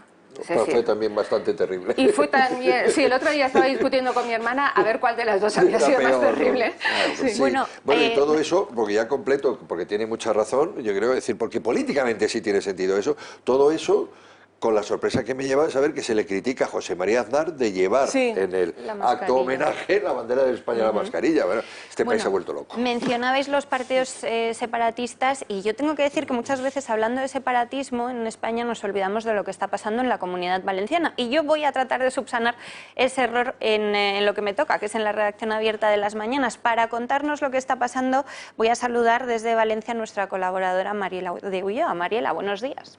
Hola, ¿qué tal? Pues encantada de saludarte después de tanto tiempo. Pues sí, porque he estado fuera de Valencia casi 4 meses y ahora he vuelto hace unos días y la verdad pues están pasando unas cosas terribles. Valencia está muy triste, está muy... no remonta, el centro está todo levantado, la plaza del ayuntamiento patas arriba, la gente indignada. Y entonces pues quería contar un poco lo que está pasando aquí. Mariela, muchos asuntos. Tú me comentabas que ya dais por seguro la subida de impuestos que está planeando Ximo Puig. La patronal, la Confederación Empresarial de la Comunidad Valenciana, ha pedido que no. Se han reunido incluso, pero bueno, Ximo Puig es socialista, ¿no? Con lo cual su receta para salir de la crisis es la subida de impuestos, no ninguna otra. No, y es que además tuvo el cinismo de reconocer en las Cortes hace un par de días que en realidad parte de la subida de impuestos es imprescindible porque la televisión regional a Punt, que no la ve nadie, pues porque es sectaria, porque se habla catalán, porque es aún peor que la UTV. Todo el mundo habla de la TV3 catalana, pero es que la televisión valenciana, hombre, fíjate si es así, que ni siquiera la ven ellos mismos, porque es que ellos mismos reconocían en un informe que en toda la Comunidad Valenciana no la veían más de 20.000 personas. Entonces, claro, tiene un agujero de cientos de millones y él dijo que bueno, que tenía que subir los impuestos porque era un bien cultural que había que mantener, aunque pierda tanto dinero. Bueno, pues nada. ¿Cuál es el dato, Mariela? Enseguida vamos a ver una información que lo cuenta, pero ¿a cuánto ascienden las pérdidas del último ejercicio? Más de 65 millones, ¿no? Acumuladas eran casi de 680 millones de euros. Acumuladas. Acumuladas. Y en el último año más de 65. Sí, en el último año, pero desde que empezó, bueno, ha ido sumando porque va sumando porque va de cabeza al hoyo, porque es que no hay ningún anunciante. Ya, claro. Si no lo ven ni 20.000 personas, pues es complicado. Ellos mismos, lo reconocen. Sí. Con lo cual los datos a saber cuáles son los reales, pero... Exactamente, pero por eso te digo que ni los familiares, porque tú sabes que muchas veces cuando alguien sale en la tele, su madre, su abuela lo ven y tal, pero por lo visto en la televisión esta ni siquiera eso, ¿sabes? Es que ni siquiera los familiares directos los ven. La subida de impuestos la da por seguro a nivel nacional todo el mundo, hasta el alcalde Almeida en Madrid decía hace poquitos días que en 2020-2021 todos vamos a pagar más impuestos. Lo que pasa es que en la Comunidad Valenciana se van a subir algunos tramos que en otras comunidades no, ¿verdad? Hombre, ya se han subido. De hecho, ya te digo, en otros ayuntamientos se retrasó el cobro del IBI a final de año para que no coincidiera con la epidemia del COVID. Aquí no, aquí lo han cobrado puntual. Además lo han subido, porque es que además, aprovechando la epidemia del COVID, el alcalde de Compromís se subió el sueldo, se han doblado los salarios, todos los políticos del ayuntamiento. Entonces, pero es que encima ha levantado toda la plaza del ayuntamiento, que era una plaza preciosa, 50 millones de euros de presupuesto inicial para remodelarla, con lo cual se ha cargado a todos los comercios del centro, porque además la quiere hacer peatonal y que nadie pueda acceder con el coche, con lo cual imagínate las terrazas cerradas, los comercios cerrados, hasta la farmacia, las administraciones de lotería, ha cerrado todo en el centro. Bueno, Mariela, la subida de impuestos, la falta de un plan claro para reactivar la economía, para la recuperación, incluso el despilfarro en entes públicos como las televisiones públicas, sin ir más lejos, yo creo que es una cosa que nos está pasando prácticamente a todos los españoles, ¿no? Lo que no es tan habitual es que alguien se quiera cargar su propio idioma en favor del catalán, que es lo que sí os sucede a vosotros. Eso ha pasado hace un par de días, que se ha firmado, además, todo aprovechando todas las noticias sanitarias, que quede un poco diluido, pues entonces, bueno, hay que explicar que aquí desde 1915 había la Real Academia de Cultura Valenciana, que era el equivalente de la Academia Española de la Lengua, que bueno, que fijaba las normas de la lengua valenciana, la iba adoptando, pues lo normal de unos académicos, ¿no? Pero en el año 1998 el PP firmó un acuerdo con Jordi Pujol para arrinconar esta Real Academia de la Cultura Valenciana, a la que no le dan ninguna subvención y además se la persigue, no le dejan hacer actos en ningún lado, y entonces en 1998 se fundó la Academia Valenciana de la Lengua. Esta Academia Valenciana de la Lengua siempre ha dependido fundamentalmente en el 50% de fondos procedentes de la Generalidad de Cataluña, ¿vale? Entonces, está formada por gente que escribe mayoritariamente, aunque son valencianos, en catalán. Hay muchos del PP, hay cierta poetisa del PP que no lee nadie, pero bueno, está ahí. Y entonces esta gente es la que se encarga de fijar las normas. Hasta ahora lo que hacían era imponer el catalán en los colegios, ¿vale? Pero es que ahora ya, por lo menos en el Estatuto de Valenciano, ponía que el idioma oficial de Valencia era el valenciano. Ayer, con esta firma, lo que se pretende es unificar la lengua de los países catalanes, entonces va a ser el catalán. Y el valenciano y el balear son dialectos minoritarios que se hablan en algunas regiones, pero lo que ellos pretenden es hacer una modificación del estatuto para que ponga que la lengua oficial de la Comunidad Valenciana es el catalán, que es la lengua oficial de los países catalanes. Y esto se ha aprobado, pues intenta pasar sin pena ni gloria para que la gente no proteste demasiado. Pues es muy fuerte. Sí que lo es, Mariela, desde luego.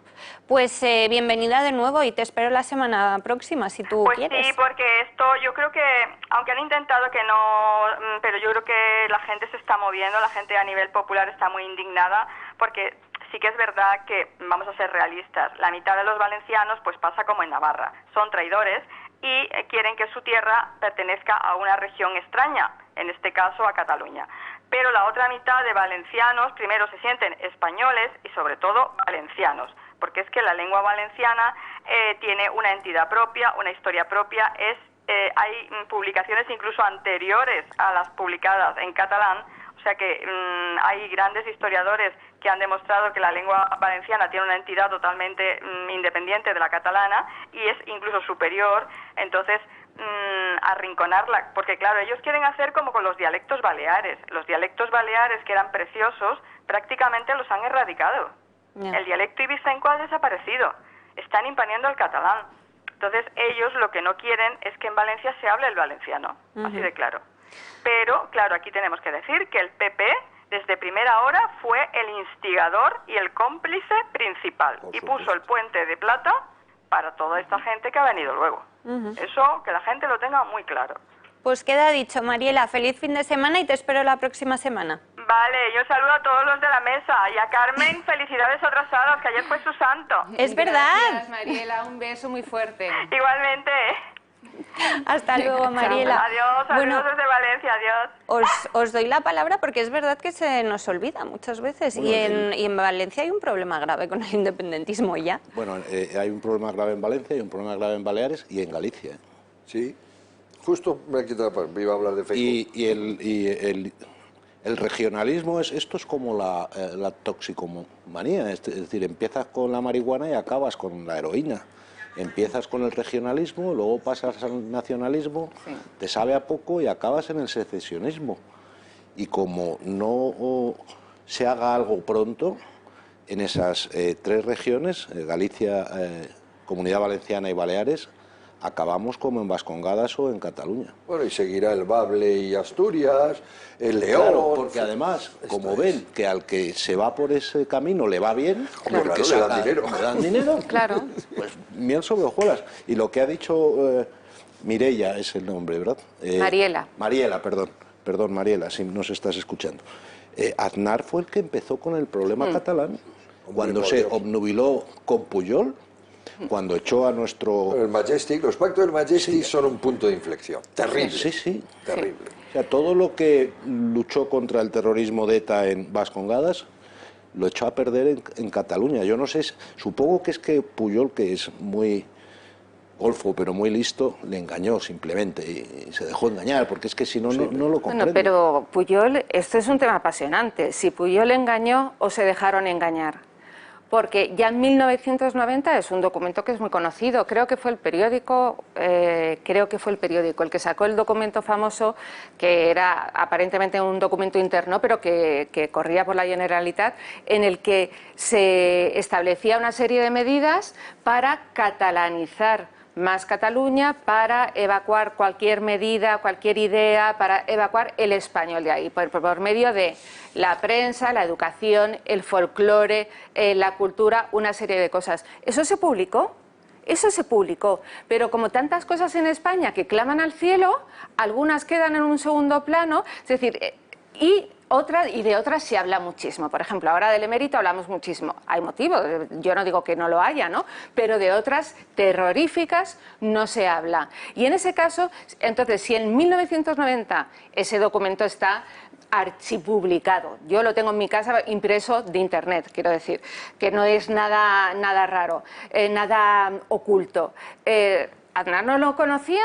No lo conocía el PP, no lo conocían todos, sabían que esa política era la recomendada y la subvencionada y la favorecida. Entonces Aznar sabía perfectamente lo que hacía. No me vale el foro engañado, no hemos sido engañados, como dice el meme ese, no hemos sido engañados. Pues peor ahora entonces. Sí. Bueno, yo recordaré aquí que quien cierra los últimos, creo que son 4 además, los últimos 4 colegios donde se enseñaba en español en Cataluña, quien los cierra, los últimos 4 públicos, evidentemente, es el señor Rajoy siendo ministro de Educación bajo Aznar. No, esto ha sido una...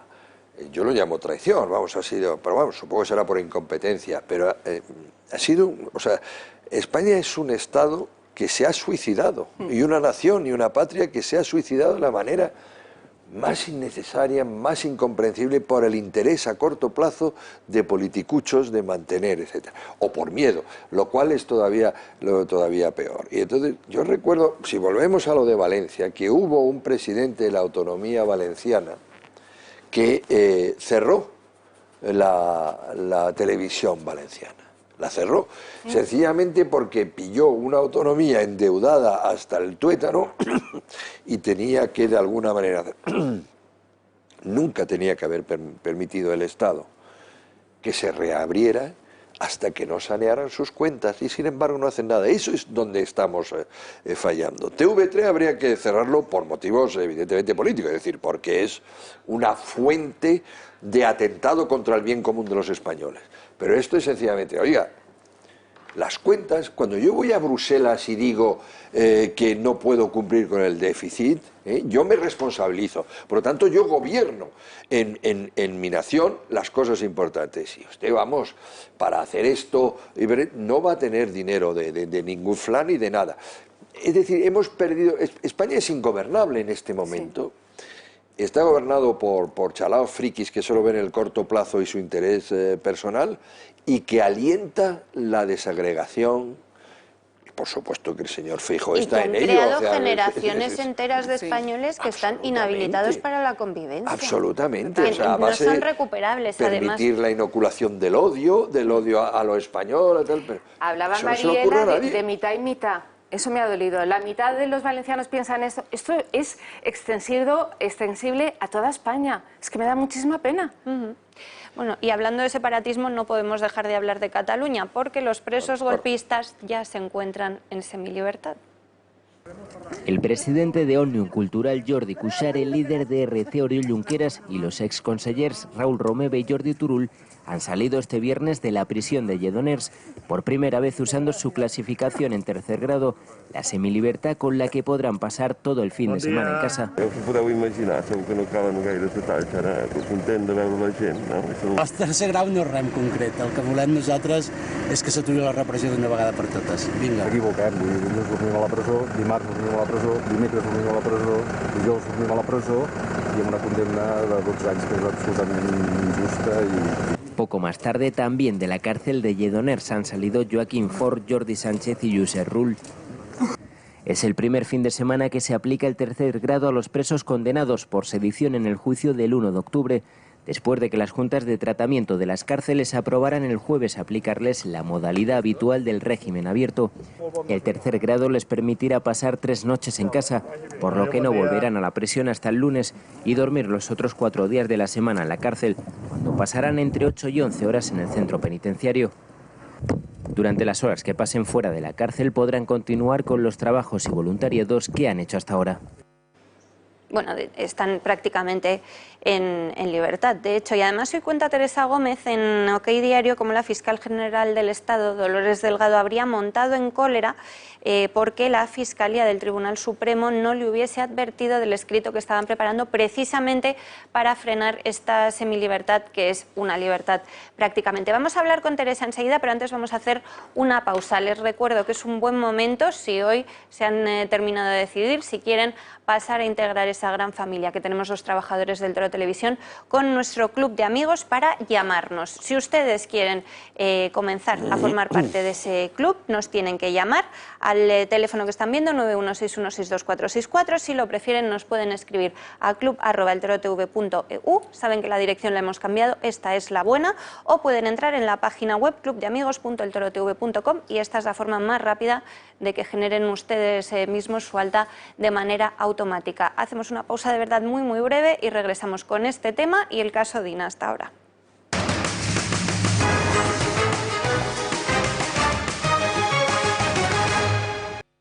Recta final de la redacción abierta y saludamos ya a Teresa Gómez, periodista de Tribunales de OK Diario. Teresa, para que nos cuentes precisamente... Hombre, Teresa, sí, esto que yo adelantaba, el enfado de Dolores Delgado. ¿Qué tal, María? ¿Cómo estáis? Pues encantados de saludarte. Igualmente. Y mucho más contentos que Dolores Delgado, creo.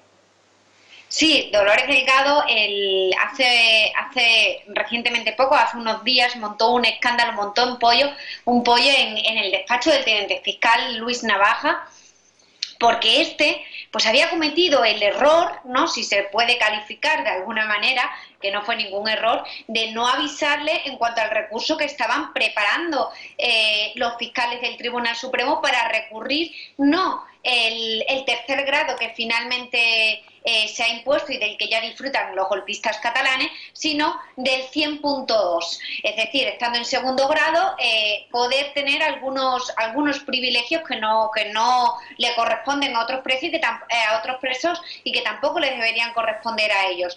Los fiscales del Tribunal Supremo iban a impugnar otorgar el 100.2 a los presos independentistas, y se lo comunicaron al teniente fiscal Luis Navaja, que es a quien están obligados a comunicárselo. Lo hicieron, el teniente fiscal Luis Navaja no se lo comunicó a la fiscal Dolores Delgado porque, bueno, pues con un buen criterio, sabiendo que ella debe abstenerse a todas las causas relacionadas con el proceso y relacionadas y aquellas que puedan influir de una manera u otra al gobierno del que ella formó parte siendo ministra de Justicia, no se lo comunicó y, según me cuentan a mí fuentes internas, montó un pollo en el despacho del fiscal general porque no lo había informado. ¿Para qué quería Dolores Delgado que se le informara? Pues para una cuestión muy sencilla. Dolores Delgado quería que se le informara para que antes de que el Supremo tuviese conocimiento de este recurso por parte de los fiscales del Tribunal Supremo, el Ejecutivo de Pedro Sánchez pudiese estar informado y pudiese informar de esta manera a sus socios de gobierno, a los líderes independentistas. Lo que decían los fiscales del Tribunal Supremo es que el 100.2 era un tercer grado encubierto. Efectivamente, unas semanas después se otorga el tercer grado del que ya disfrutan desde este fin de semana, que también va a ser recurrido. Tenemos que tener en cuenta que será recurrido el tercer grado en apelación, y al ser recurrido en apelación esto conlleva una suspensión del tercer grado, es decir, cuando presente la Fiscalía del Supremo este recurso, los presos, hasta que el Supremo decida, dicte una sentencia resolutoria, los presos deberán volver a las prisiones donde están cumpliendo condena. Los fiscales del Supremo son claros. Ellos recurren por varios motivos. El motivo principal es porque los presos no están arrepentidos del delito que cometieron, el delito por el que se les condenan de 9 a 13 años de prisión, delitos graves como es el delito de sedición y el delito de malversación. No han cumplido ni una cuarta parte de la condena y, como podemos ver, ya gozan de una semilibertad. Teresa, hoy veíamos también abandonar la prisión a Oriol Junqueras, que también está disfrutando de hecho de un tercer grado, ¿no? Que sus penas son más elevadas, que por cierto no sé a qué espera el Gobierno de España para nombrarlo ministro, porque como la mayoría de ellos no sabe ponerse la mascarilla, o sea que cumple con los requisitos para entrar en el Gobierno de Pedro Sánchez. ¿La situación de Oriol Junqueras ahora mismo cuál es, Teresa? La situación, ¿a qué te refieres? ¿En el centro penitenciario? Sí, hemos visto, hoy se había anunciado que accedían al tercer grado el resto de los condenados que están en Lledoners, que es una prisión de hombres, pero veíamos también salir a Oriol Junqueras, que también, de hecho, gracias a esos trabajos que le proporcionan entidades soberanistas, está disfrutando de una semilibertad, si no libertad casi total, ¿no? Sí, Oriol Junqueras también está disfrutando desde este fin de semana ya de un tercer grado, al igual que el resto de sus compañeros golpistas, ¿no? Lo que llama mucha atención, porque recordemos que Oriol Junqueras era uno de los que tenía las penas más altas, de 13 años de prisión por los delitos que hemos dicho de sedición en concurso medial con malversación. Entonces, él ahora mismo tiene un tercer grado, algo que a mí me sorprende mucho, porque si yo estuviese en la prisión de Lledoners cumpliendo una condena, seguramente que de años menores, los presos imagino que deberán también solicitar, ¿no? O sea, yo creo que los presos, los internos de Lledoners, que estén cumpliendo actualmente una prisión igual o menor que la de los golpistas catalanes, también querrán obtener ese tercer grado y poder salir. Ellos ahora mismo van a pernoctar solamente 3 noches a la semana en la prisión y deberán permanecer un mínimo de 8 horas dentro de la prisión, es decir, es una semilibertad absoluta, tendrán que pasarse allí de vez en cuando cada 3 días y poco más. Esto se hubiese evitado si el Tribunal Supremo, el tribunal que condenó a los golpistas, hubiese incluido una de las cosas que pedía la Fiscalía del Tribunal Supremo, la Fiscalía que recordemos que proponía juzgarle por un delito de rebelión, proponía que ellos no obtuviesen el tercer grado hasta que no cumpliesen la mitad de la pena. De esta manera ellos, podía evitarse un indulto encubierto, que es realmente lo que estamos viendo. Es decir, ellos están siendo indultados por parte del gobierno de la Generalitat, de Quim Torra, ¿no? Para no cumplir la condena. Si esto hubiese, si el tribunal que presidía Manuel Marchena hubiese incluido esta petición de la Fiscalía del Supremo, ellos ahora mismo no estarían gozando de esa libertad. Como no lo hizo, ahora a los fiscales le toca una vez más trabajar, luchar y recurrir en apelación ante el tribunal esta medida. Teresa, pues muchísimas gracias, feliz fin de semana y contamos contigo la semana que viene. Por supuesto, y esta noche estaré en El Gato al Agua. Ah, pues no me lo perderé, desde luego. Hasta pronto, Teresa. Hasta pronto, muchas gracias. La veo esta noche a Teresa, entonces. Ah, sí, mira, pues coincido con qué Teresa. buen programa. Enrique, ¿querías aportar algo a esto? 4 ideas para que mis compañeros, que son más sabios, se despachen a gusto. La primera idea es que el tercer grado de estos golpistas sediciosos, puesto que se condenó por sedición, es un gravísimo atentado contra la igualdad de los españoles ante la ley. Claro. Gravísimo, es intolerable, es absolutamente antidemocrático y un ataque a la institución judicial. Porque cuántos, y aquí algo ha dicho Teresa, cuántos van a decir ahora a su abogado, oye, eso que yo fui condenado a 5 años, pues yo qué sé, por choricear lo que sea, y todavía llevo aquí, ya llevo 2 años, etc. O sea, es un gravísimo atentado intolerable, a la democracia incluso.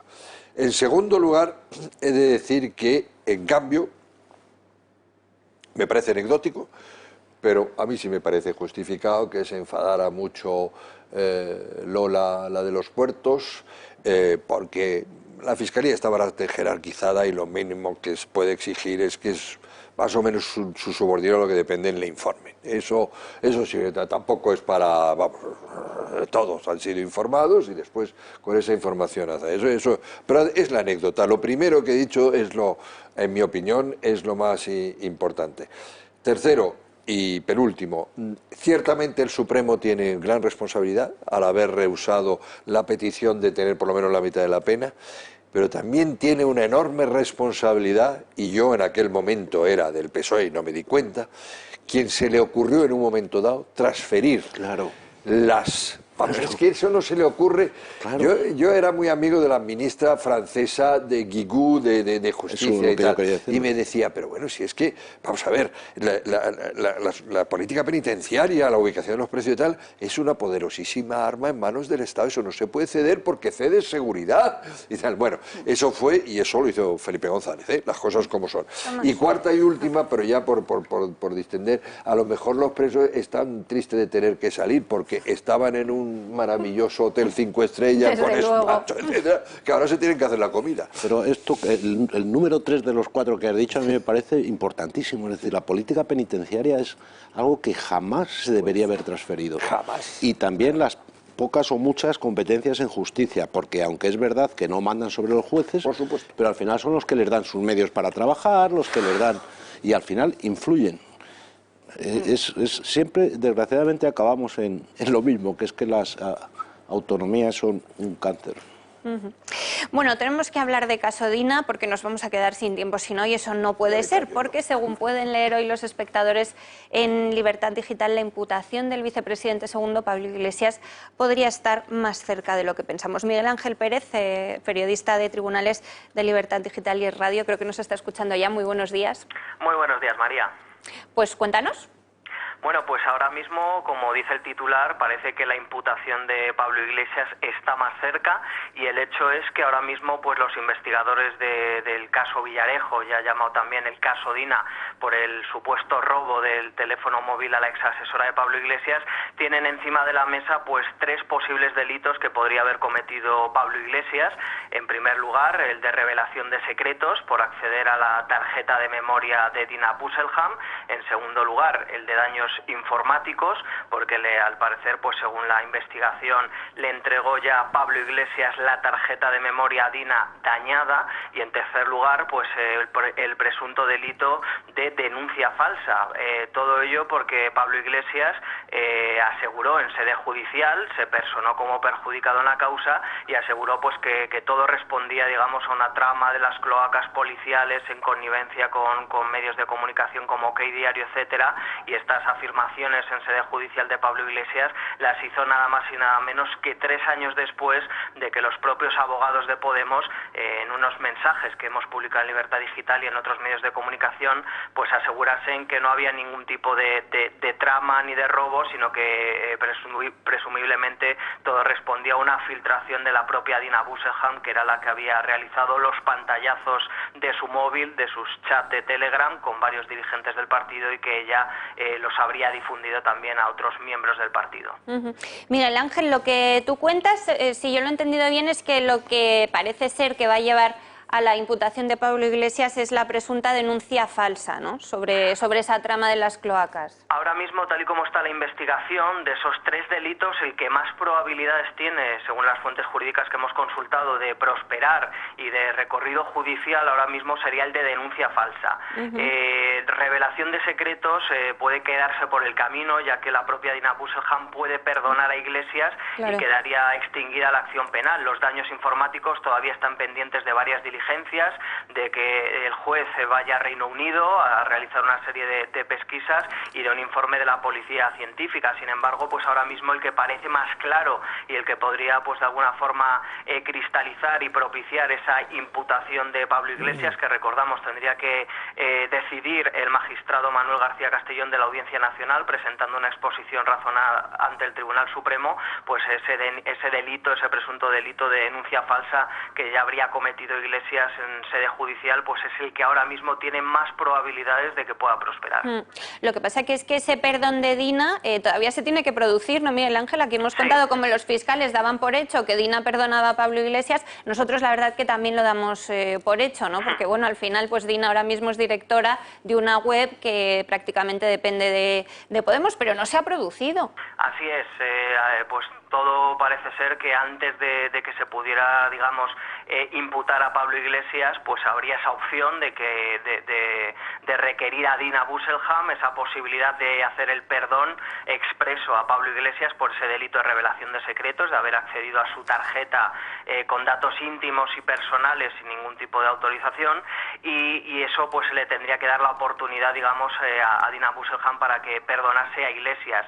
Sin embargo, pues como decimos, los otros 2 delitos, el de daños informáticos tiene más probabilidades, aunque todavía está pendiente de esas investigaciones todavía judiciales que están en curso, y sin duda pues el que ahora mismo el que mejor se sitúa es el de denuncia falsa. Miguel Ángel, y para finalizar, ¿manejas plazos de cuándo se podría pedir ese suplicatorio? Pues ahora mismo, pues según las fuentes que hemos consultado, todo parece indicar que no va a haber movimientos hasta después de verano, hasta después del mes de agosto, que suele ser un mes que queda bastante inhábil para la justicia, y todo parece indicar que estaría a expensas, digamos, de esas investigaciones judiciales del magistrado Manuel García Castellón. Recordamos ese viaje a Gales, a Reino Unido, para entrevistar pues a varios trabajadores de esa empresa de recuperación informática a la que la expareja de Dina remitió la tarjeta dañada en septiembre de 2017, y por otro lado, pues una vez teniendo esos interrogatorios ya encima de la mesa, pues terminar ese informe de la policía científica que permita, digamos, delimitar de alguna forma la posible responsabilidad de Pablo Iglesias cuando le entregó la tarjeta dañada a Dina Busselham. Pues Miguel Ángel Pérez, periodista de Tribunales de Libertad Digital, muchísimas gracias. Gracias a vosotros, María. Hasta otro día. Yo estoy muy convencido de que Manuel García Castellón le intenta imputar, ya veremos si el Supremo lo deja, pero es que simulación de delito, denuncia falsa, es algo muy serio. Pues muy serio. Y más cuando lo haces en la Audiencia Nacional, y más cuando luego haces públicamente, usas esa falsa denuncia para sacar provecho. Yo, en cambio, lo del delito informático solo lo veo muy débil, porque aunque el delito informático además importa poco. O sea, estoy contigo, y ahora, Carmen, ahí hay 2 cosas fundamentales, que es la denuncia falsa, que demuestra cómo un vicepresidente del gobierno entiende que es el ejercicio de la política y la utilización de las instituciones, que es intolerable, y segundo, lo que pase con la Fiscalía Anticorrupción, claro, que eso también es gravísimo. Precisamente esto tiene una importancia enorme, pero la mayor debiera ser que los españoles, todos los españoles, supieran y reflexionaran qué tipo de vicepresidente tenemos. La definición que da el Código Penal sobre la denuncia falsa es: los que con conocimiento de su falsedad o temerario desprecio hacia la verdad, el que tanto se llena la boca, imputar en alguna persona hechos que, de ser cierto, constituirían infracción penal. Es decir, no solo esto es un delito de una inmoralidad flagrante, es decir, afecta muchísimo a la ética de una persona. Estás imputando a alguien un delito, es que eso es gravísimo, dice, con desprecio a la verdad. Entonces, y como has dicho tú, desprecio a la política también, porque lo utilizaron para ganar unas elecciones, para hablar de lo que ellos llaman cloacas del Estado, como dicen sus movimientos feministas que dicen el violador eres tú, yo ahora tengo que decir las cloacas sois vosotros. Ellos son las cloacas, lo han utilizado, se han mezclado con ellos, pero es que si empezamos porque es la propia fiscal general del Estado la que estaba mezclada con Villarejo en esas comidas hablando de cosas indecentes en términos políticos, ya no me meto en moral, en términos políticos, pues sí, es gravísimo. Entonces, si resulta imputado, que sería escandaloso que no fuera, imputado, yo espero una dimisión inmediata de Pablo Iglesias. Yo no estoy de acuerdo con que los políticos imputados deban ser apartados de la política, porque creo en la presunción de inocencia, creo en que cuando alguien es investigado es inocente hasta que se muestre lo contrario, yo lo creo, pero ellos han pedido dimisiones por 3 trajes. Hablando de Camps, por ejemplo, han pedido dimisiones por cosas infinitamente menores que además nunca se han producido, nunca se han demostrado, ellos lo han pedido. Aplíquense su propia medicina, y a Pablo, creyendo en la libertad, en la presunción de inocencia, tengo que decir que todos lo hemos visto mentir. Es decir, lo hemos visto mentir. A Sánchez también, ¿eh? Bueno, en el gobierno aquí estamos hablando de una mentira de tipo delictivo. Hablabais de la Fiscalía y precisamente María Montero nos tiene que actualizar novedades sobre la Fiscalía Anticorrupción. María, buenos días, buenas tardes Eso es ya. Importante. Buenas tardes, compañeros. Pues felicidades por este programa. Estaba escuchando las declaraciones muy atenta y bueno, esta última hora que tenemos, que oímos desde Granada en el Confilegal, realmente desmentir también a los medios que han dado informaciones erróneas, porque nos han admitido el recurso a la Fiscalía Superior de Madrid respecto a esa investigación del fiscal Estampa con esa presunta relación con Marta Flor, que se queda abierta, y también por otra parte pues esta presunta revelación de secretos respecto a los fiscales del caso Tander hacia el partido político de Podemos, con lo cual estamos con Vox personados en este momento a la espera de lo que se pueda estimar por parte de la Fiscalía Superior de la Comunidad de Madrid, pero además hemos ampliado nuestro recurso con más datos, pidiendo más pruebas, más periciales, y además que se abra también una investigación sobre la actuación del fiscal Estampa en el caso Unión en Lanzarote a través de un informe de una jueza demoledor de irregularidades que encontró, y que realmente pues que ya era hora de que se viera la luz a toda esta situación y se tomen medidas. Por otra parte, pues hemos abierto un debate social muy interesante, y es que según una resolución que nos da el fiscal Fausto Cartagena, el que está encargado de la inspección fiscal que pedimos en febrero de este año, dice que bueno, que como el fiscal Estampa y la letrada Marta Flor no tienen una relación de matrimonio o de una relación íntima de convivencia, pues bueno, no queda probado que haya habido una relación íntima y que eso haya podido derivar en una revelación de secretos, a lo mejor que nosotros apuntábamos desde el principio, pero realmente el debate social que se abre es que si no estás casada o casado o no tienes una convivencia de un año, pues no se ve una causa para que un fiscal se aparte, con lo cual ponemos en entredicho también el propio estatuto de los fiscales, que se ha podido quedar obsoleto en este tiempo y que habría que revisarlo. Desde luego. María, insistimos, importante en lo que tú decías, lo que se ha publicado diciendo que se ha cerrado la investigación contra el fiscal Ignacio Estampa no es cierto. Es absolutamente falso, lo han contado al revés, y de hecho también lo que hemos pedido a la Fiscalía General del Estado es que investigue estas filtraciones, estas publicaciones falsas, de dónde pueden salir, y que el propio fiscal jefe Alejandro Luzonillo, que nos notifican a la beca de que hay una resolución, éramos notificados ayer a mediodía y había ciertos medios que habían sacado con horas de antelación informaciones que son absolutamente falsas, y que a la luz del documento del fiscal Fausto Cartagena queda claro que sigue abierto el proceso, que estamos en la Fiscalía Superior de Madrid a la espera de lo que se resuelva. Pues María, te leemos con muchísima atención en Confilegal. Si Dios quiere, tú y yo hablamos esta tarde y vuelves la semana que viene, si Dios quiere, a plató. Un placer como siempre, feliz fin de semana y enhorabuena por este programa que estáis haciendo. Feliz fin de semana, María, muchas gracias. Feliz fin de semana, María. Bueno, os voy a dar la palabra 30 segundos, os voy a pedir, no 30 segundos literal, pero os voy a pedir brevedad porque tenemos un directo para terminar el programa sobre Iglesias, su posible imputación y la actuación de la Fiscalía. Bueno, la Fiscalía, como ha dicho don Enrique, es un órgano muy jerárquico y y a la nueva fiscal general es una comisaria política. Entonces, su labor allí es controlar que en cualquier tema sensible para los intereses del gobierno, que no son los intereses de España, pues que se actúe conforme al gobierno. O sea, que eso no me extraña nada. Quiero pensar que que habrá fiscales que, a pesar de esa estructura muy jerarquizada, pues tengan conciencia y crean que por encima de cualquier otro interés está cumplir con su obligación y que no se convierta todo el órgano fiscal en un comisariado político. Y yo creo que ya he agotado mi tiempo. No, yo creo que se ha dicho todo, es decir, además el fiscal anticorrupción. Entonces hay que investigar a fondo y a lo mejor sale el señor Estampa bien y tanto mejor para la Fiscalía de España. Hay que investigar a fondo y que desde luego hay fiscales hábiles y astutos que estarán intentando sortear el comisariado político, pues estoy convencido. Lo que pasa es que tiene todo el derecho la fiscal general, al ser fiscal general, de enfadarse si no le informan. Creo que esto es muy triste y muy preocupante porque es que realmente la división de poderes, la separación de poderes es inexistente. Con la Fiscalía, sin duda. Inexistente. Entonces, muy preocupante, no es ninguna tontería.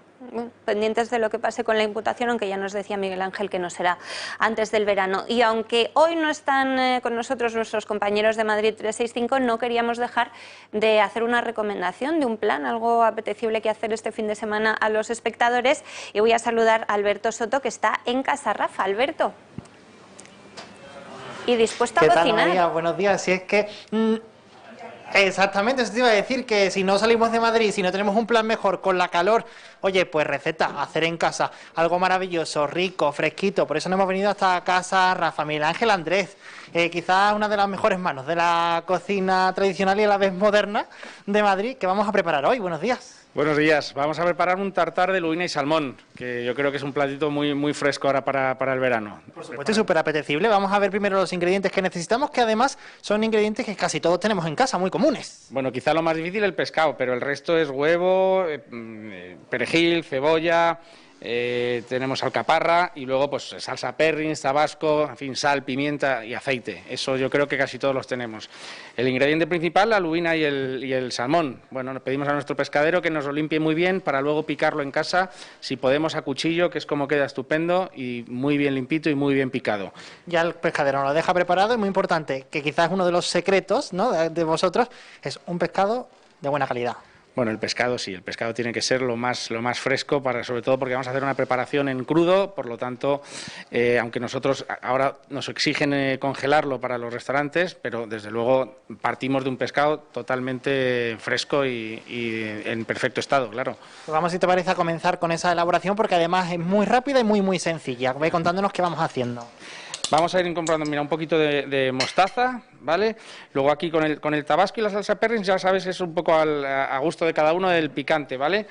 Incorporamos, de momento no vamos a mezclar, ponemos las pimienta, todo esto siempre da un toque muy característico y cada uno, esto es más picante, un punto menos, eso ya cada uno le va dando. Se puede preparar, luego le damos la terminación. Incorporamos la yema de huevo líquida. Nosotros utilizamos yema de huevo pasteurizada, ¿vale? Para mantener la seguridad de que no hay ningún problema con esto. Mira, lo ponemos en un bol con el hielo. Esto nos va a permitir que una vez que vayamos añadiendo el aceite, poquito a poco, nos va a hacer una especie de mayonesa, ¿eh? Claro, eso te iba a decir, la parte del hielo es fundamental. El hielo lo que hace es que nos va a ligar mucho mejor la salsa. Mira, ves, va ligando ya, te vas haciendo casi como una mayonesa sin haber añadido, con poquito esfuerzo, vamos. Ahí lo tenemos. Yo creo que ya para esta cantidad es suficiente. Retiramos y ahora vamos incorporando los ingredientes que habíamos hablado. Las alcaparras, un poquito de alcaparra, perejil, picadito, todo esto lo tenemos. Esto es fácil. Clara de huevo, el huevo cocido que lo tenemos ahí. La yema de huevo cocida y la cebolla, un poquito de cebollita también, todo picado. Oye, que nos hacemos un salmorejo de primero y ya que aprovechamos que hemos cocido el huevo, pues lo aprovechamos para el tartar. Efectivamente. En la cocina hay soluciones para casi todo. Mira, ya tenemos esto hecho. Mirad la textura que tiene la salsa. Y ahora ya vamos a incorporar, tan sencillo, lo complicado de este plato es un poco la preparación anterior, pero luego después es rapidísimo, mezclamos, como está en frío, se va a mantener perfectamente en frío, y tenerlo aquí 2 minutitos, mientras se va macerando con todos los ingredientes. Claro, eso es lo que le va a dar ese gustito tan característico, ¿no?, del tartar. Eso es, le va a dar el característico sabor de tartar, pero en este caso diferente porque es de pescado.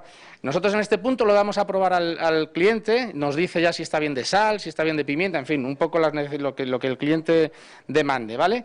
Y podemos pasar a emplatarlo ya, es rapidísimo. Una vez que ya lo tenemos, luego nosotros lo acompañamos con unas tostaditas, ¿vale? Hay quien le gusta tomarlo tal cual, o hay quien le gusta acompañarlo con las tostadas. Eso ya es cuestión de gustos, claro, igual que al que le gusta el tartar de carne, el de pescado, que para mi gusto este es más fresquito incluso y mejor para el verano. Eso es, yo creo que he elegido este porque me parecía más aconsejable para ahora, para la temporada, sobre todo nosotros que nuestra especialidad es mucho el marisco y el pescado, pues en este caso tenemos matamos 2 pájaros de un tiro. Ponemos una notita en eneldo que le da un toquecito de color y acompañaríamos con unas tostadas. Y listo, ya estaría, María, en 5 minutos, en menos de 5 minutos tenemos un plato fresquito para el verano. Ahora que tienen todos ustedes la receta, lo pueden hacer en casa y cuando lo hagan, lo prueban y para ver si les ha salido bueno, vienen aquí, a Casa Rafa, a ver qué tal. Efectivamente, hacemos de jueces. Pues nada, María, yo me voy a quedar ahora probándolo, ahora cuando nos separemos nos quitemos la mascarilla y ya te cuento qué tal está este tartar, que de momento huele, que alimenta, eso sí, seguro. Alberto, por favor. Bueno, muchas gracias a nuestro compañero Alberto. La verdad que rápido lo han hecho, que fácil lo han explicado. Yo lo voy a intentar este fin de semana. La cocina no es lo mío, pero lo voy a intentar. Y decían los invitados mientras no nos escuchaban que ganas de coger un coche e irnos corriendo a Casa Rafa, desde luego. Me tienen que decir cuánto tiempo nos queda para que os dé la palabra para despedir. 1 minuto. Pues sed muy breves. Carmen. No, sobre todo lo que hemos hablado. Todos los temas nos han llevado a una misma cosa y nos llevan casi siempre a que estamos en una especie de estado fallido. Hemos empezado, por lo menos desde que yo me he incorporado al programa, hablando de pancatalanismo. No podemos olvidar al panvasquismo, al galleguismo de Feijóo, que le da lecciones a Casado y le dice el tipo de moderación que tiene que tener y cómo tiene que llevar el partido. Y luego llegamos al gobierno, hemos terminado hablando del gobierno central, que está trufado de maldad, iba a decir de maldad política y de todo tipo. Entonces tendremos que ponernos muchísimo las pilas para luchar contra esto, porque nos la llevan ganada por ahora por goleada. Tomás. Yo coincido, y además creo que en algunas regiones de España estamos cerca del punto de no retorno. Sí. En Vascongadas y en Navarra, como no se haga algo pronto, llegará un día en que ya no tiene remedio.